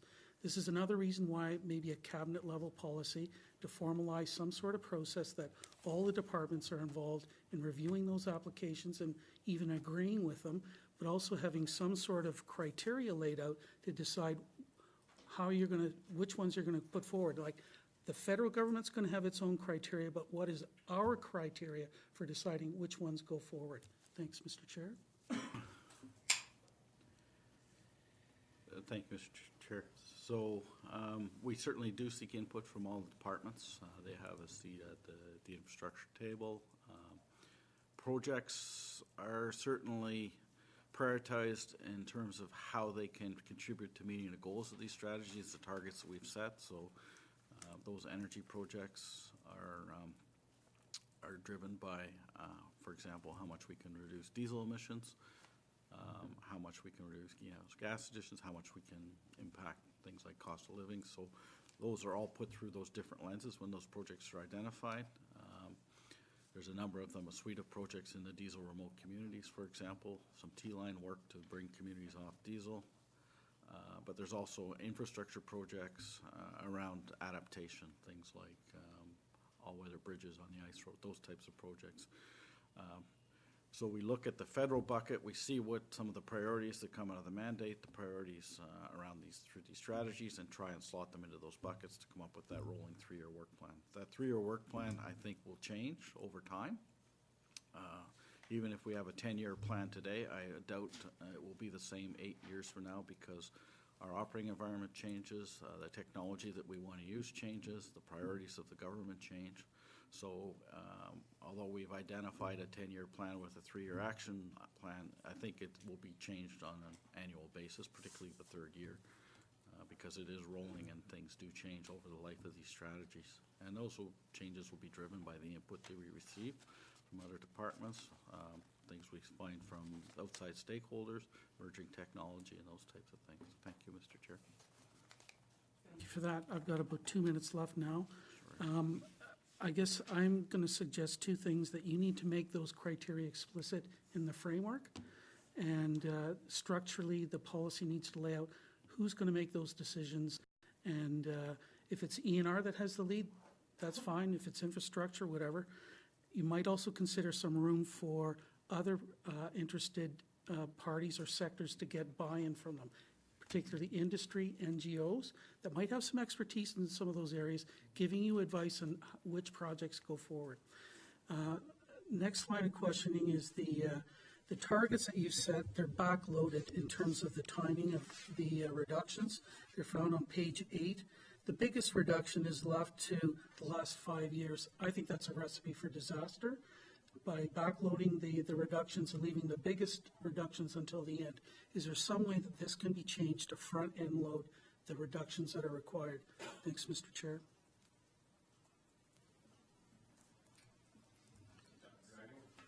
Thank you, Mr. Chair. In terms of where they're situated in terms of front-loading, back-loading, in terms of the draft strategy, we'll take a look at it and see whether or not there's some flexibility there to be able to do that. I commit to doing that with our departmental officials. And as we finalize it, as we continue to move towards finalization of the strategy, we'll look at that, whether or not it's front-loaded or back-loaded. Thank you, Mr. Chair. I have one more. Thanks, Mr. Chair. So there was some discussion of this meeting with industry. Who was really in the room? Was it just the diamond mining companies, or were there other large emitters like NTPC? Yeah, I'll start with that. Thanks. Thank you, Mr. Chair. We reached out to several parties. Industry was the only one that, not industry, sorry, the diamond mines were the only ones represented, and I can get you a name of those that attended if interested. Do you have that information now, Ms. Dyer? I will have to confer with Rob, but I would prefer to just double check. We have minutes from the meeting that I'd like to confer with and then provide that. I'm presuming my colleague will speak to asking for a copy of those minutes to be shared with the committee. Can you make that commitment, please?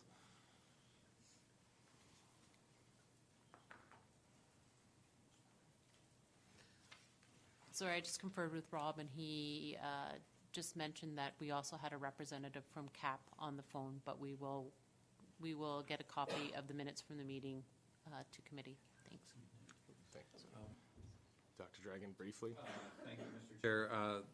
The other role, NTPC, the Power Corp has been a part of this process throughout. So in terms of their involvement as they go, as Deputy Guy mentioned, they've been a part of our Deputy Ministers Committee.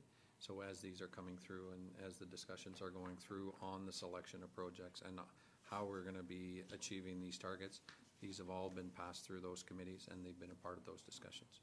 Thank you, Mr. Chair. Thank you for that additional information. Ms. Green, you have the floor. Thank you. I'm concerned about what having the lead really means because of the following things I've heard today.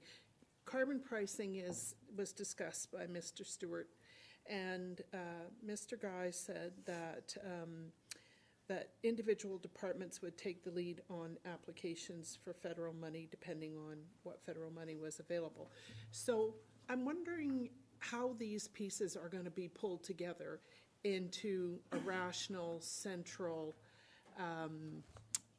matrix of what's trying to be achieved here. If you've got all these different players with different parts of the puzzle. So my question is, who is taking the lead and how will that be made effective? Thank you. Dr. Dragon? Thank you, Mr. Chair. I think one of the things that we've been looking at in addressing this file, with all three leads, in terms of the energy strategy, in terms of the climate change strategic framework and carbon pricing, not only at the officials level, but at senior management within our departments, we've been working very effectively together to make sure that we have synergies between the three.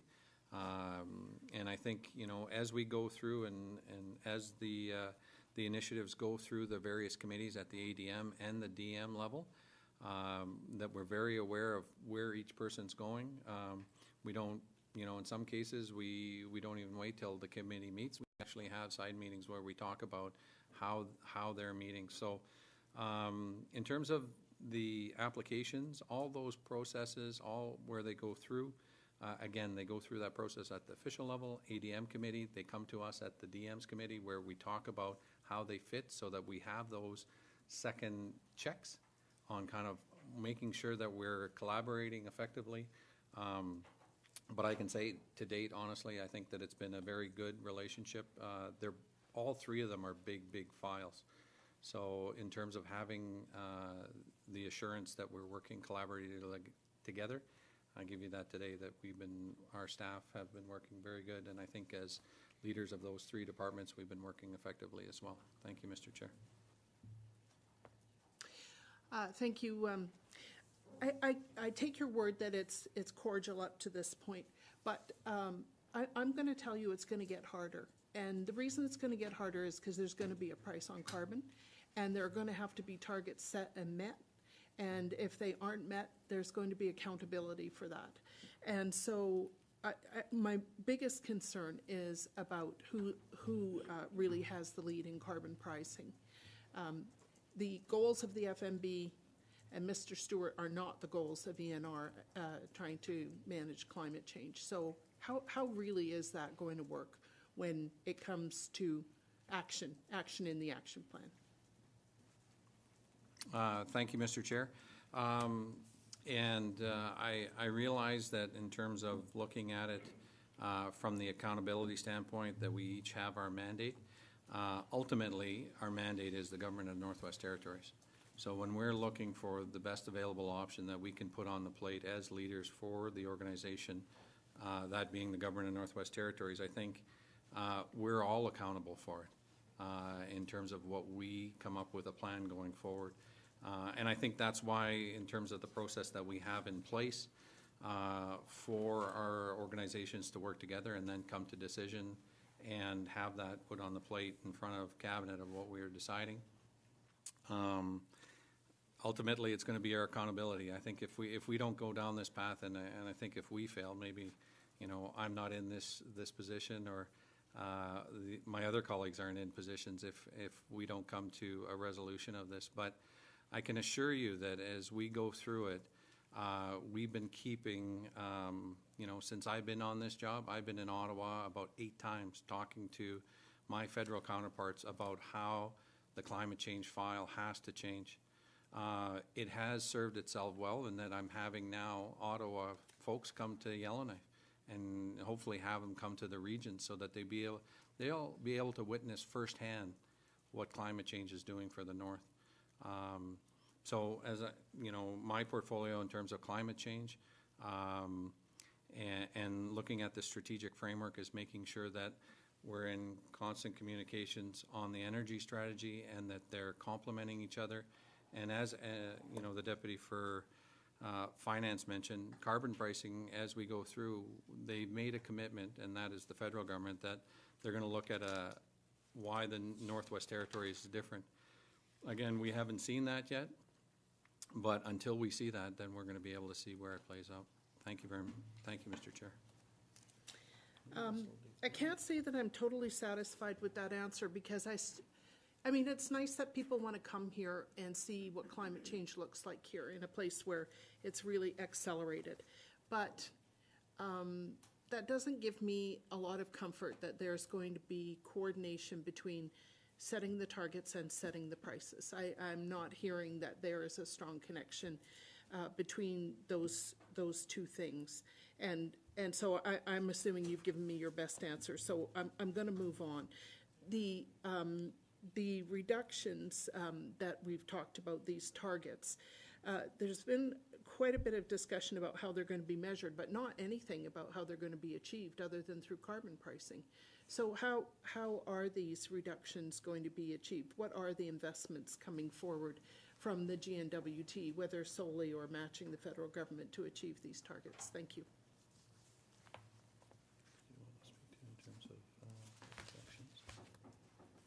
In the different areas? Mr. Guy. So on the, certainly on the energy strategy side, the targets that we've identified, we've developed that action plan to achieve those targets based on the investments that will be proposed. So those are articulated there when we present that action plan. It will have the federal funding portion, which allocated pot that we're proposing to achieve it through from the federal government, plus the corresponding GNWT investment to do that. So we would have that in the action plan. We're developing an action plan that will meet the targets that we've achieved based on what we've estimated the reduction in greenhouse gases and fossil fuels for those investments. The investments on the climate change strategy, I'll turn that over to maybe Mr. Dragon, Dr. Dragon, to address. Thank you. Thank you, Mr. Chair. Again, I think as we look at developing the action plan from this framework, as we go out and have further consultations on it, I think that's where we're going to be able to identify whether or not these percentages make sense. And in terms of it's the best available information that we have to date based on what we know. I wish there was an exact science to it. I don't believe there is. I believe that's why we need to follow it up on an annual basis to be able to self-correct and see where we go. Thank you, Mr. Chair. I guess what I'm looking for is the action in the action plan, separate from the applications and the measurables and that kind of thing. An investment in biomass, an investment in solar, electric cars for everyone. What is the action that the government is proposing to take in order to meet the targets? Thank you, Mr. Chair. I think that's what we're going to be going out with and actually talking with people and demonstrating in the action plan that would be developed. This document, the Climate Change Strategic Framework, is a framework document.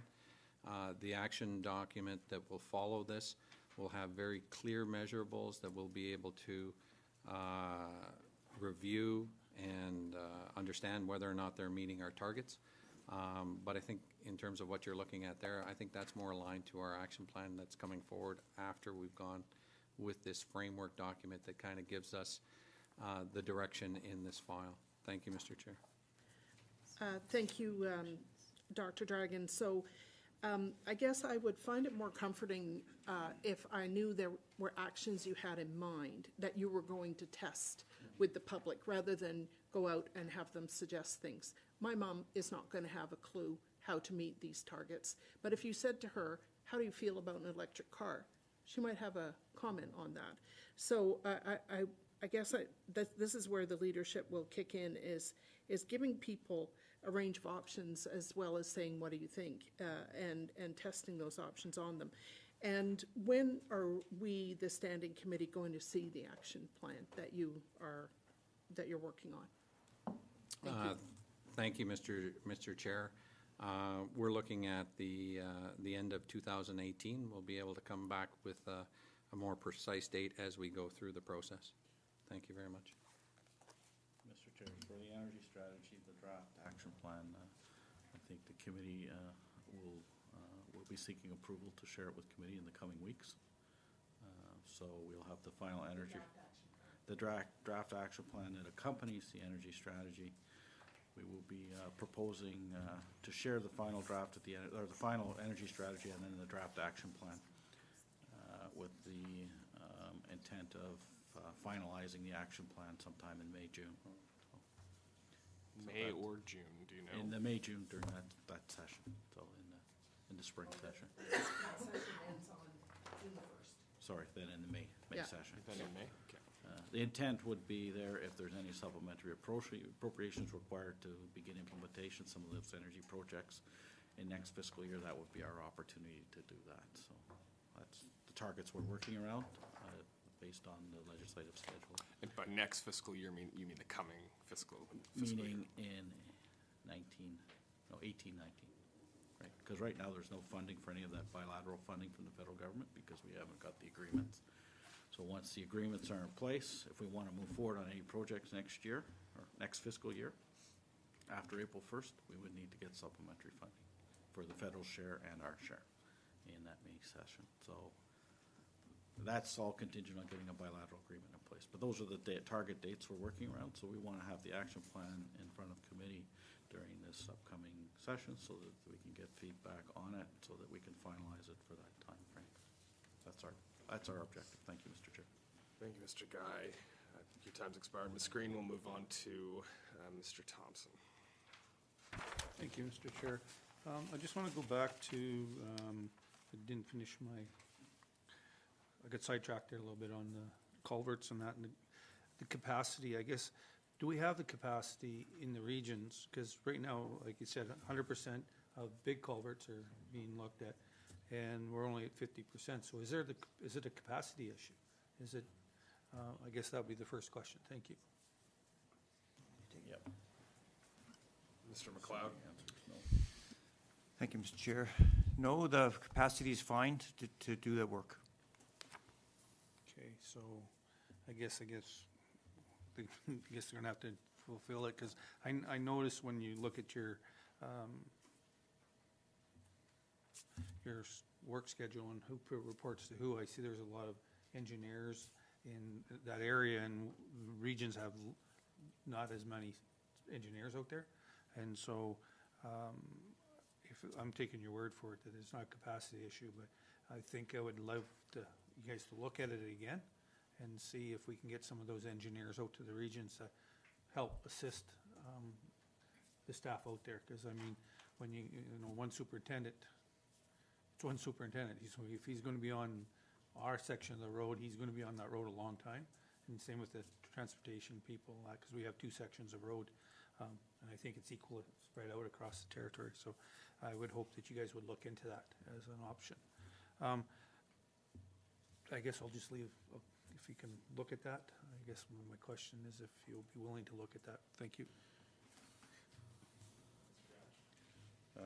Maybe I'll just take a quick answer, and I'll turn over to Mr. McCall if he has anything to add. But I think where we have those issues, where we have a shortage of the technical resources to do this, we could certainly look at that. The type of technical work, Mr. McLeod will correct me if I'm wrong, just based on my experience, I have a bit of background in this, my previous life, but doesn't necessarily require the expertise of an engineer. It's something you can do under the engineer's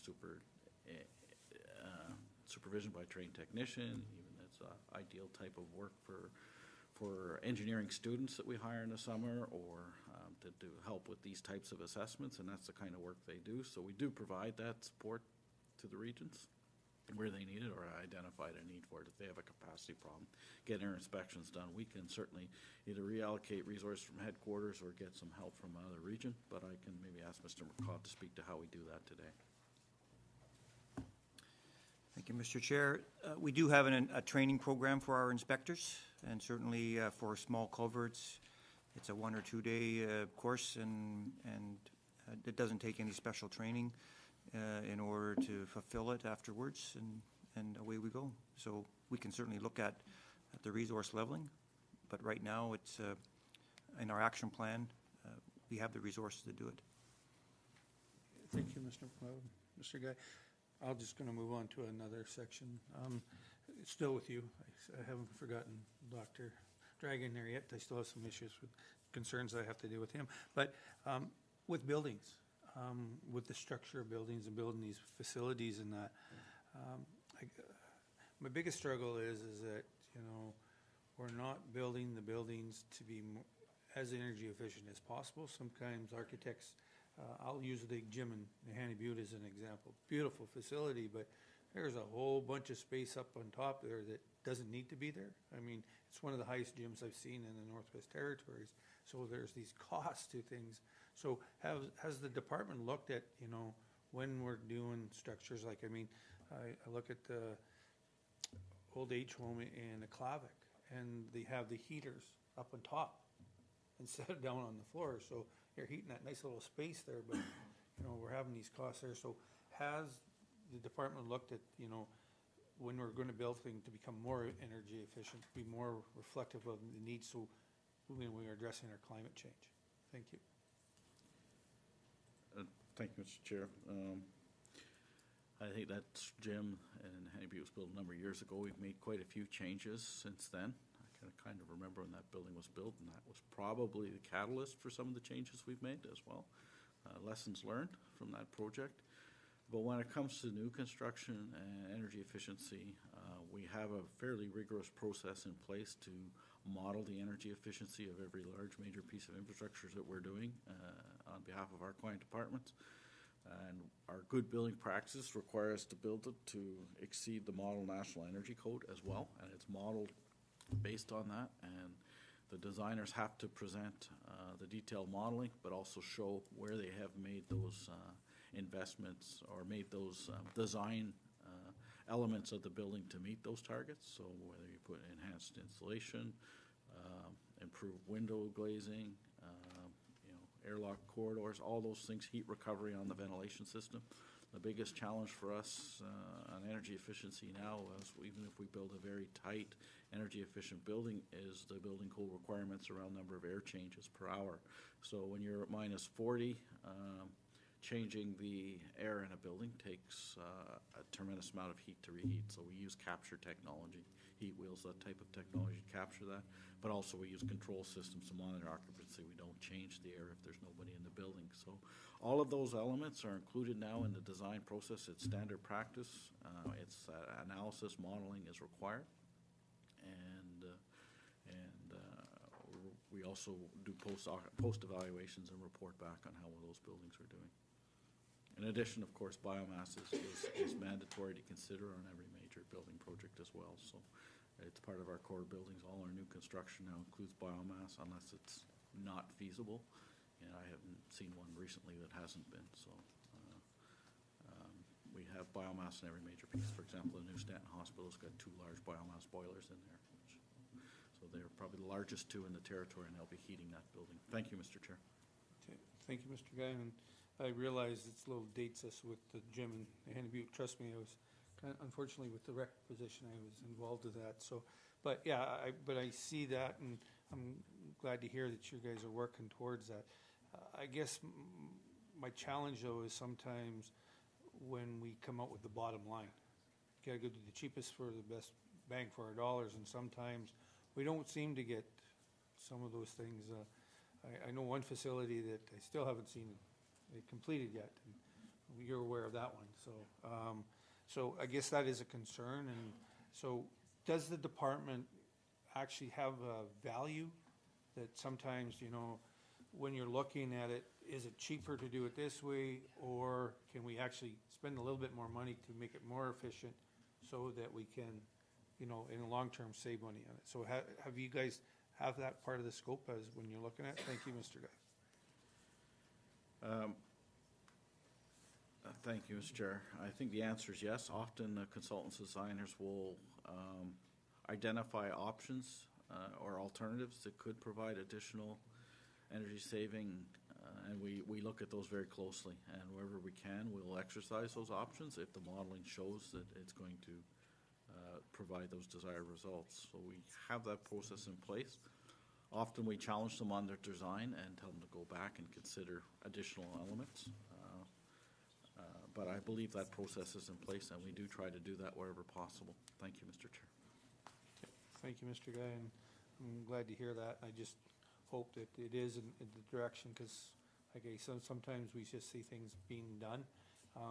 And I'm not saying your department, but I've seen some renovations in some people's homes from Housing Corp, and we bring another company in from down different location, and we have some real huge challenges that seem to fall into my plate later on, because, you know, wind's blowing through these windows, and you go, you know, and you just spent $30,000 on something. So good to hear that. So TENR, my turn. I thank Mr. Guy for his time. So I guess my big concern, and I think Mr. Dragon talked about it, about the 30% is 30%. You know, it needs to be very clear that, you know, the federal government has said 30%, and I guess my question is, if you guys are trying to get where we're going to be treated differently, how does this impact if we only come in at 29% or 26% or whatever it is? So what do you guys are able to tell us that, you know, the direction you're going right now? Thank you, Mr. Chair. And as I mentioned earlier, I think the wording and the communication of it has to be clear. We're going to the goal of 30%. Now, as of 2005 levels, so we'll completely be in compliant with that based on the plan that we have in place now. But again, I think depending on what happens for development, what happens for if you don't have development, these are all areas that I think that we need to make sure that we have a lens on and that's accounted for in this.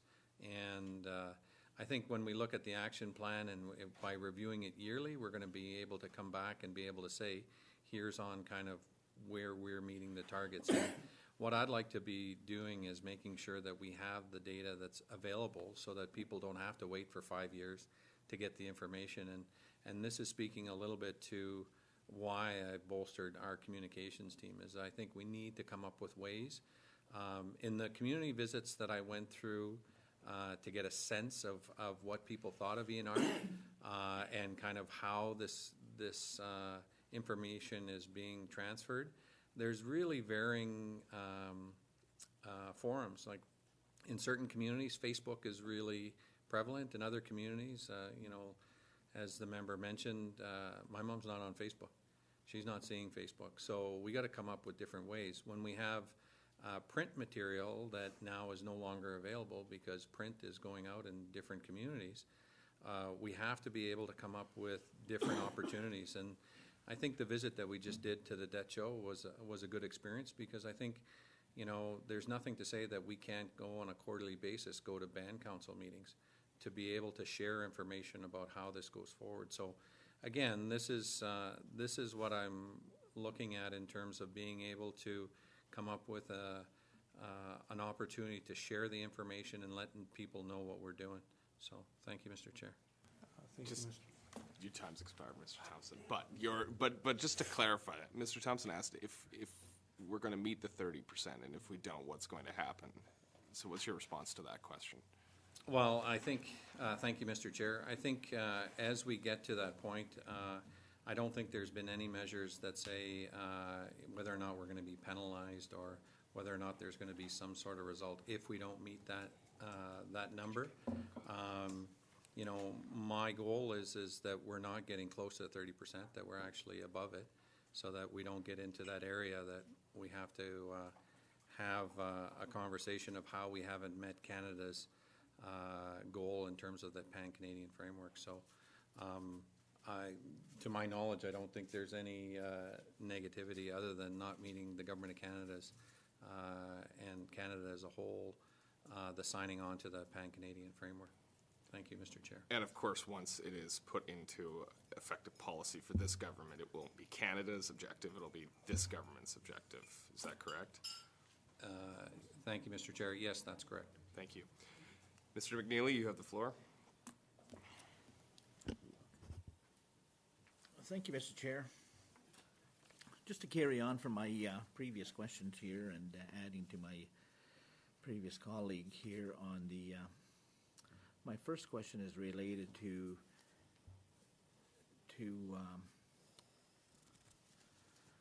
ENR.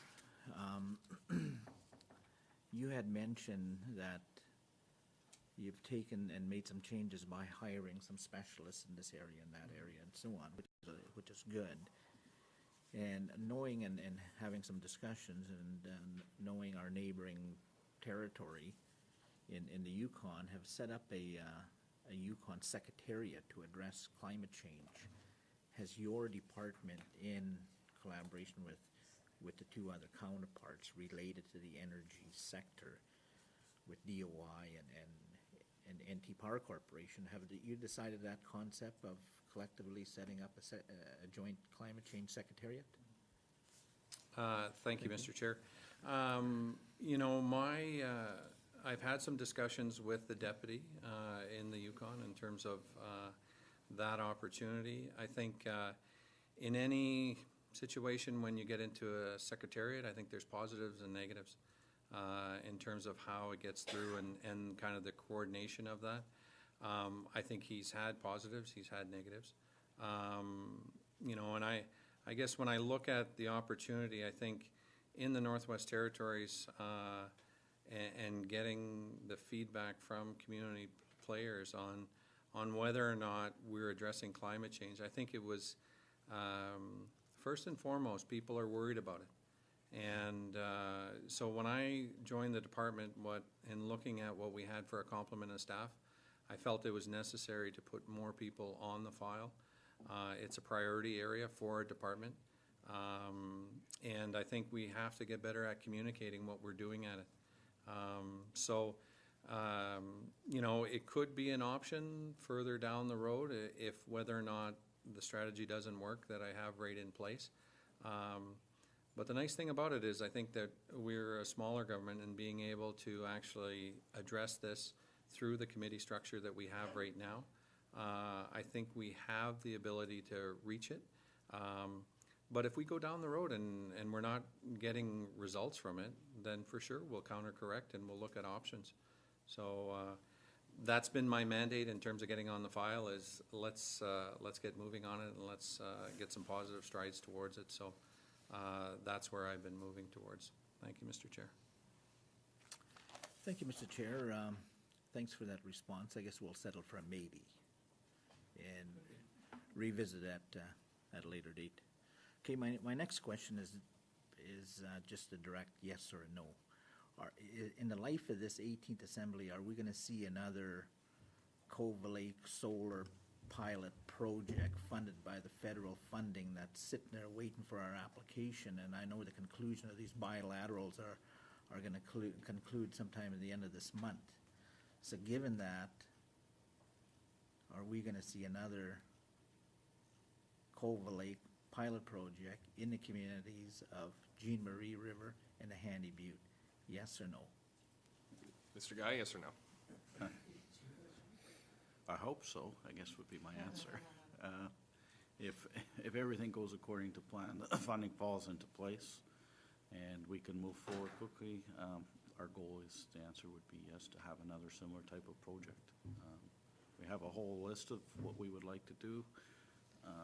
Similar type projects, solar, wind project in Inuvik, for example. We're moving forward on, doing a lot of work on that right now, proving it up, getting all the preliminary engineering work done, getting it ready so that we can hit the ground running. So those projects are the projects that we'll be seeking the funding if the funding's approved and we get the appropriation through the Legislative Assembly. I don't see why we couldn't achieve another one of those projects in the life of this Assembly. Thank you, Mr. Chair. Thank you, Mr. Chair. Just in closing here, I just point that out here in the community of Toledo. I was just there the other day driving by the site. The site for that pilot project is, the site is cleared. They're waiting for winter access to bore sources to build their pad. Materials are going to be coming in, panel materials are going to be coming in off the winter road. So that's another project that's going to be hitting the ground here during this fiscal year, contributing to fuel reductions. Thank you. Did you have a question? No, I said it was just for information. Okay. We'll move on to Mr. O'Reilly. Mr. O'Reilly, you have the floor. Thanks, Mr. Chair. Just want to go back to the work to try to get industry buy-in. Look, I have great respect for Ms. Dyer, but I wouldn't want to be the person sent in to talk to a bunch of industry guys. That's going to take leadership from our government. It needs to be at the ministerial level. You need to have the Minister of Environment and Natural Resources, the Minister of ITI, and the Premier to call a ministerial roundtable on climate change. Invite industry and say, guys, this is what we're going to do, and we need you to help us.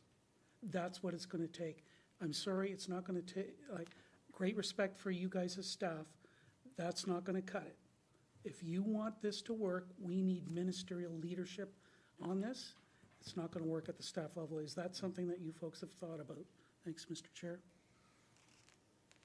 Thank you, Mr. Chair. You know, I think it's a suggestion that I'll bring back and talk to my folks. Since being here, I haven't seen it on as an idea, but that's not to say that it wasn't and hasn't been as an option. So what I'll commit to is taking it back to the department for consideration.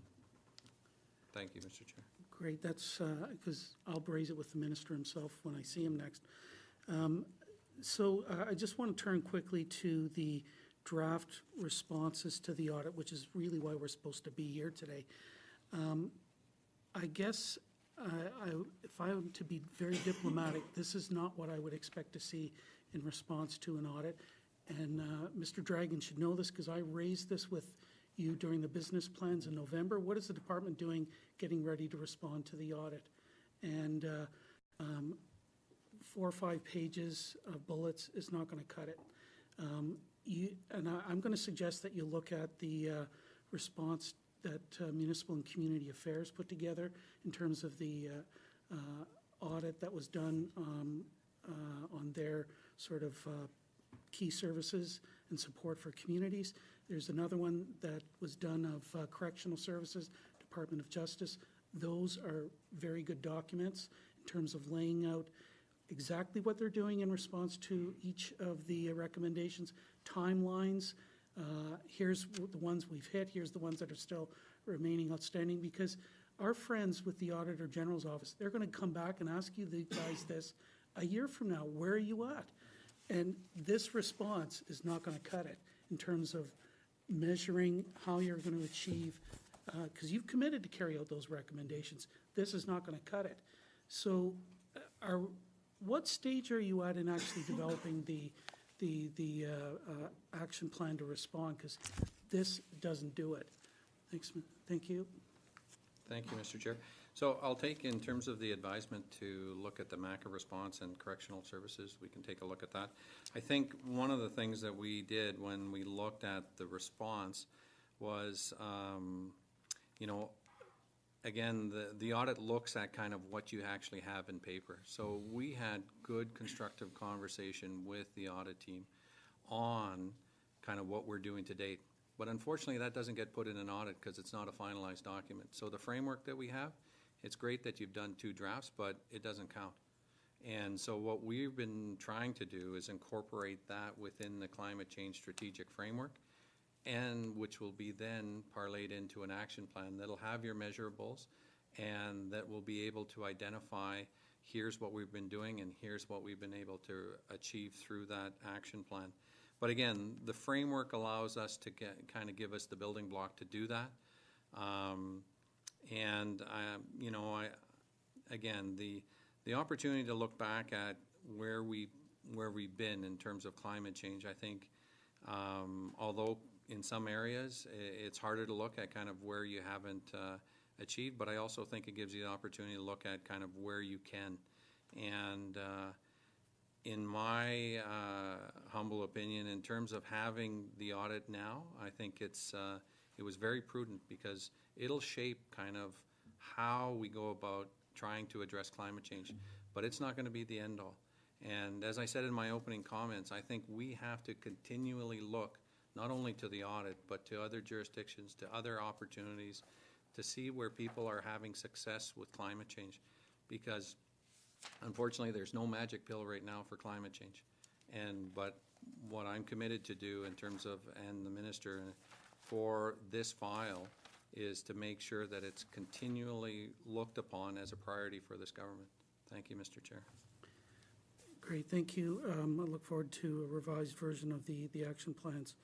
I just want to move quickly to wildlife adaptation. The presentation and in the draft action plan, there's nothing there other than we're going to continue to do things the way that we do in terms of species management, and we're going to take some sort of a cumulative effects approach to all of this.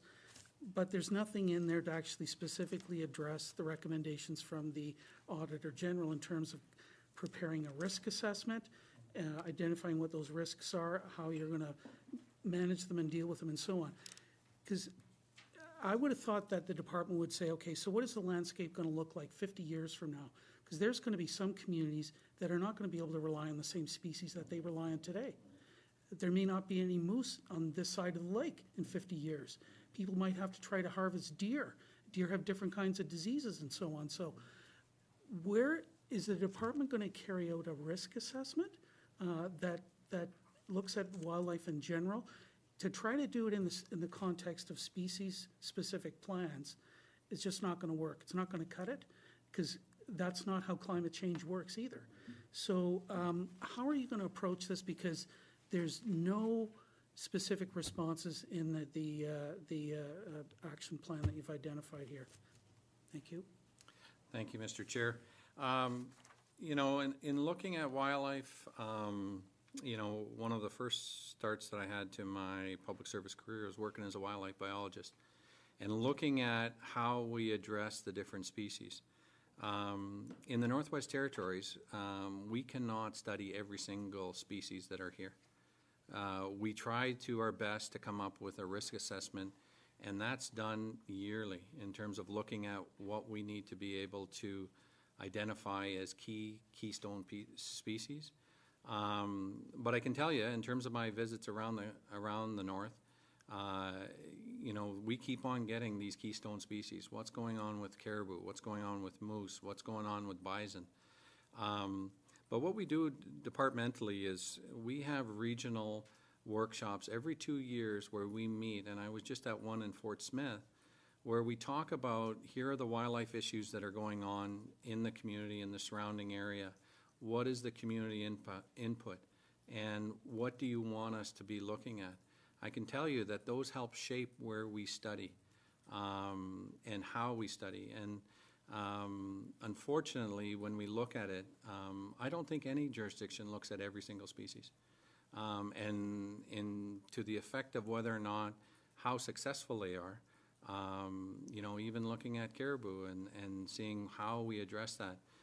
We've reached out to our colleagues in the Yukon to get some lessons from the porcupine caribou herd, because I think there's a model there that'll speak to, you know, their successes. But fundamentally, wildlife species, you know, have these periods. I studied caribou for my PhD. They have cycles. We just know they're in the low cycles. We just got to make sure that we're making sure that we're working collaboratively with these herds that are going across different regions. And we try to address that. But I can tell you that what's coming back is the people are saying, tell me more about caribou. Tell me more about these keystone species. And, you know, my discussions with trappers across the region hasn't been about a specific species, but saying, okay, tell me about ice levels. Tell me about why I can't travel on my trap line anymore on a certain area, and how are we going to adapt to that? But they want to know adaptation measures, right? You know, I know our departmental response in Dr. terms Dragon, of specific in the species. interest of time, I think Mr. O'Reilly has more questions, and you've already answered That's his good. question. Thank you, Mr. So Chair. we're going to go to Mr. O'Reilly. Thank you, Mr. Chair. So, yeah, I guess I'll make a suggestion again. You need to do some sort of risk assessment, even if it's for the keystone species alone, and you have to identify that in your response plan and put it into the climate change strategic framework as well. I think the other thing you need to recognize when it comes to adaptation, and it's not in either of the documents, is that, and you know this better than I, wildlife is now shared jurisdiction with the Renewable Resources Board, even at the community level, so there's got to be some recognition of that and how you're going to work together with these other partners. So I'll leave it at that. Last issue I want to deal with, Mr. Chair, is the decoupling of the climate change strategic framework and the energy strategy. You did all of the consultations together, and now all of a sudden, the energy strategy has leapt ahead, and the climate change strategic framework has almost fallen off the agenda, quite frankly. You're going to have an action plan ready for that. In a few weeks, we're going to see a draft, and the action plan for the climate change strategic framework, which is going to lay out the actual actions, because there's nothing specific really in the framework itself. We're not going to see till the end of 2018. That just is not going to work if we're going to have an effective approach moving forward. Is there any way to speed up the climate change strategic framework action plan and keep it more in sync with the energy strategy? Because I understood that's the way this was going to be approached. But what is the problem with getting the work done on the framework and on the climate change side and the action plan? What is the problem, and how can we help you address that to get this back coupled again? Because you can't do one without the other. Thank you. Thank you, Mr. Chair, and the point's well taken. And we have been trying to desperately catch up in terms of aligning to the two conversations.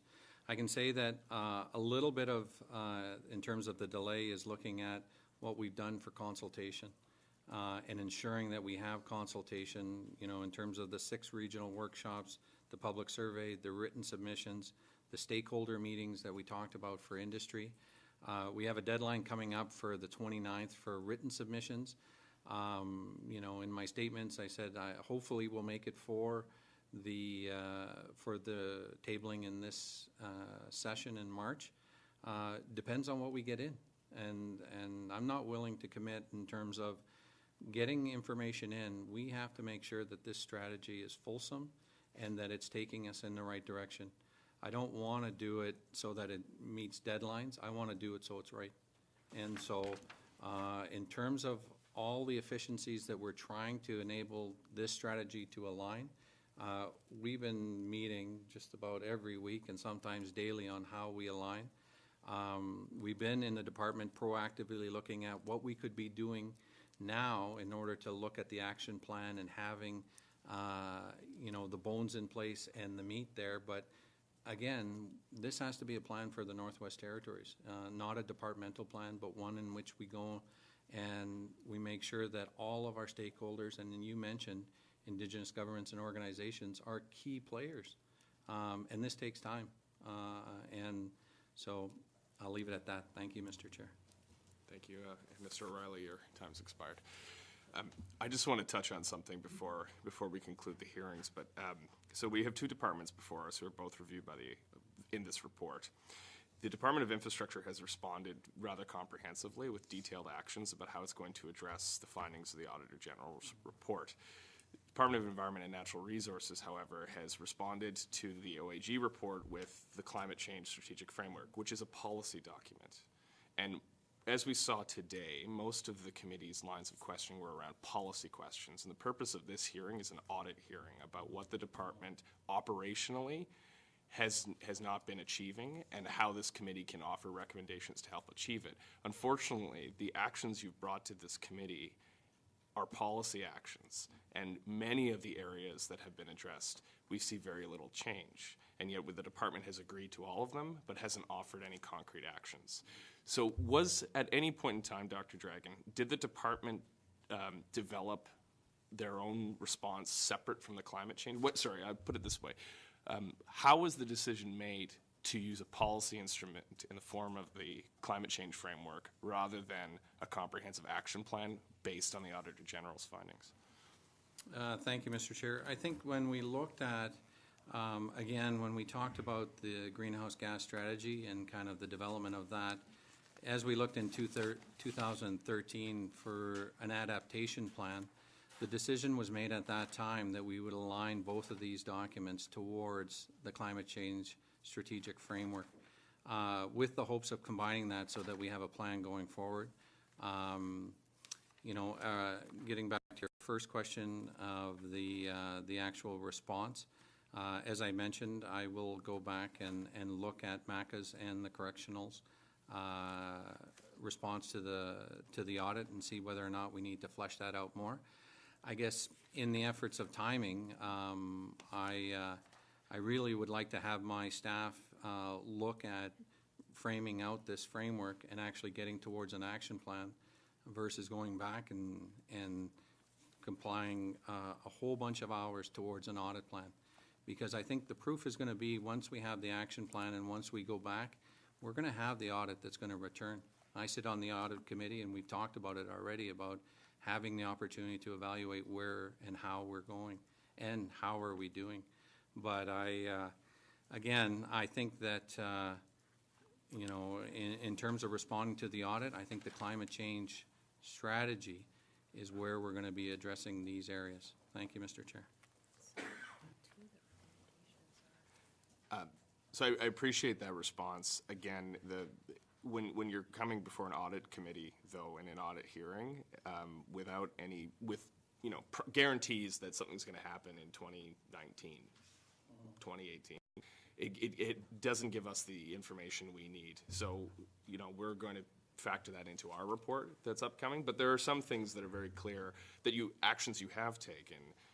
You mentioned hiring additional staff for communications. That addresses one of the reports. So of the information you've provided today, is there a possibility you can take the kind of immediate steps that you've spoken about today and not build a complete comprehensive report, but at least put that out to the public that we're making these changes in advance of the policy framework for climate change coming out?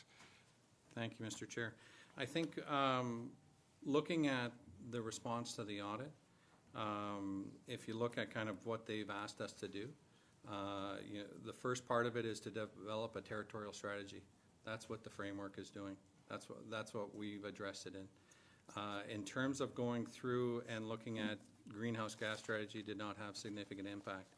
So we've wrapped the gas strategy into the climate change framework where we're trying to address that and we'll address that in part when we look at the energy strategy. In terms of leadership, I've talked about that today. I've talked about how I've changed the department since I've been here. I've talked about why it's been an imperative since I've been here to ensure. One of the first few meetings I had was within Ottawa with Glenn Wheeler and Aaron Jelinek on this audit to make sure that we're incorporating suggestions, what they have in how we do business in the department.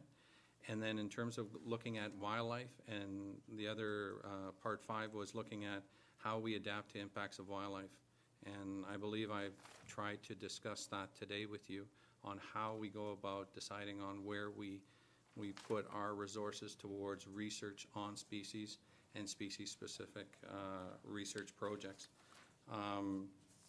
So in terms of addressing the audit, I think what I have committed to do as we develop the action plan, we're going to develop a strong communication strategy that's going to inform residents on how we're doing on this file.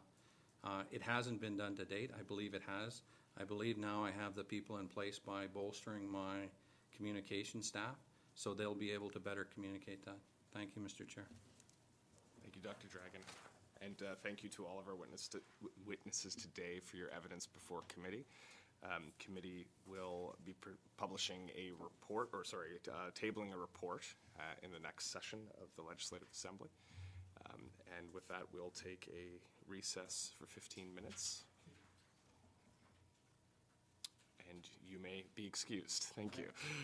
Thank you.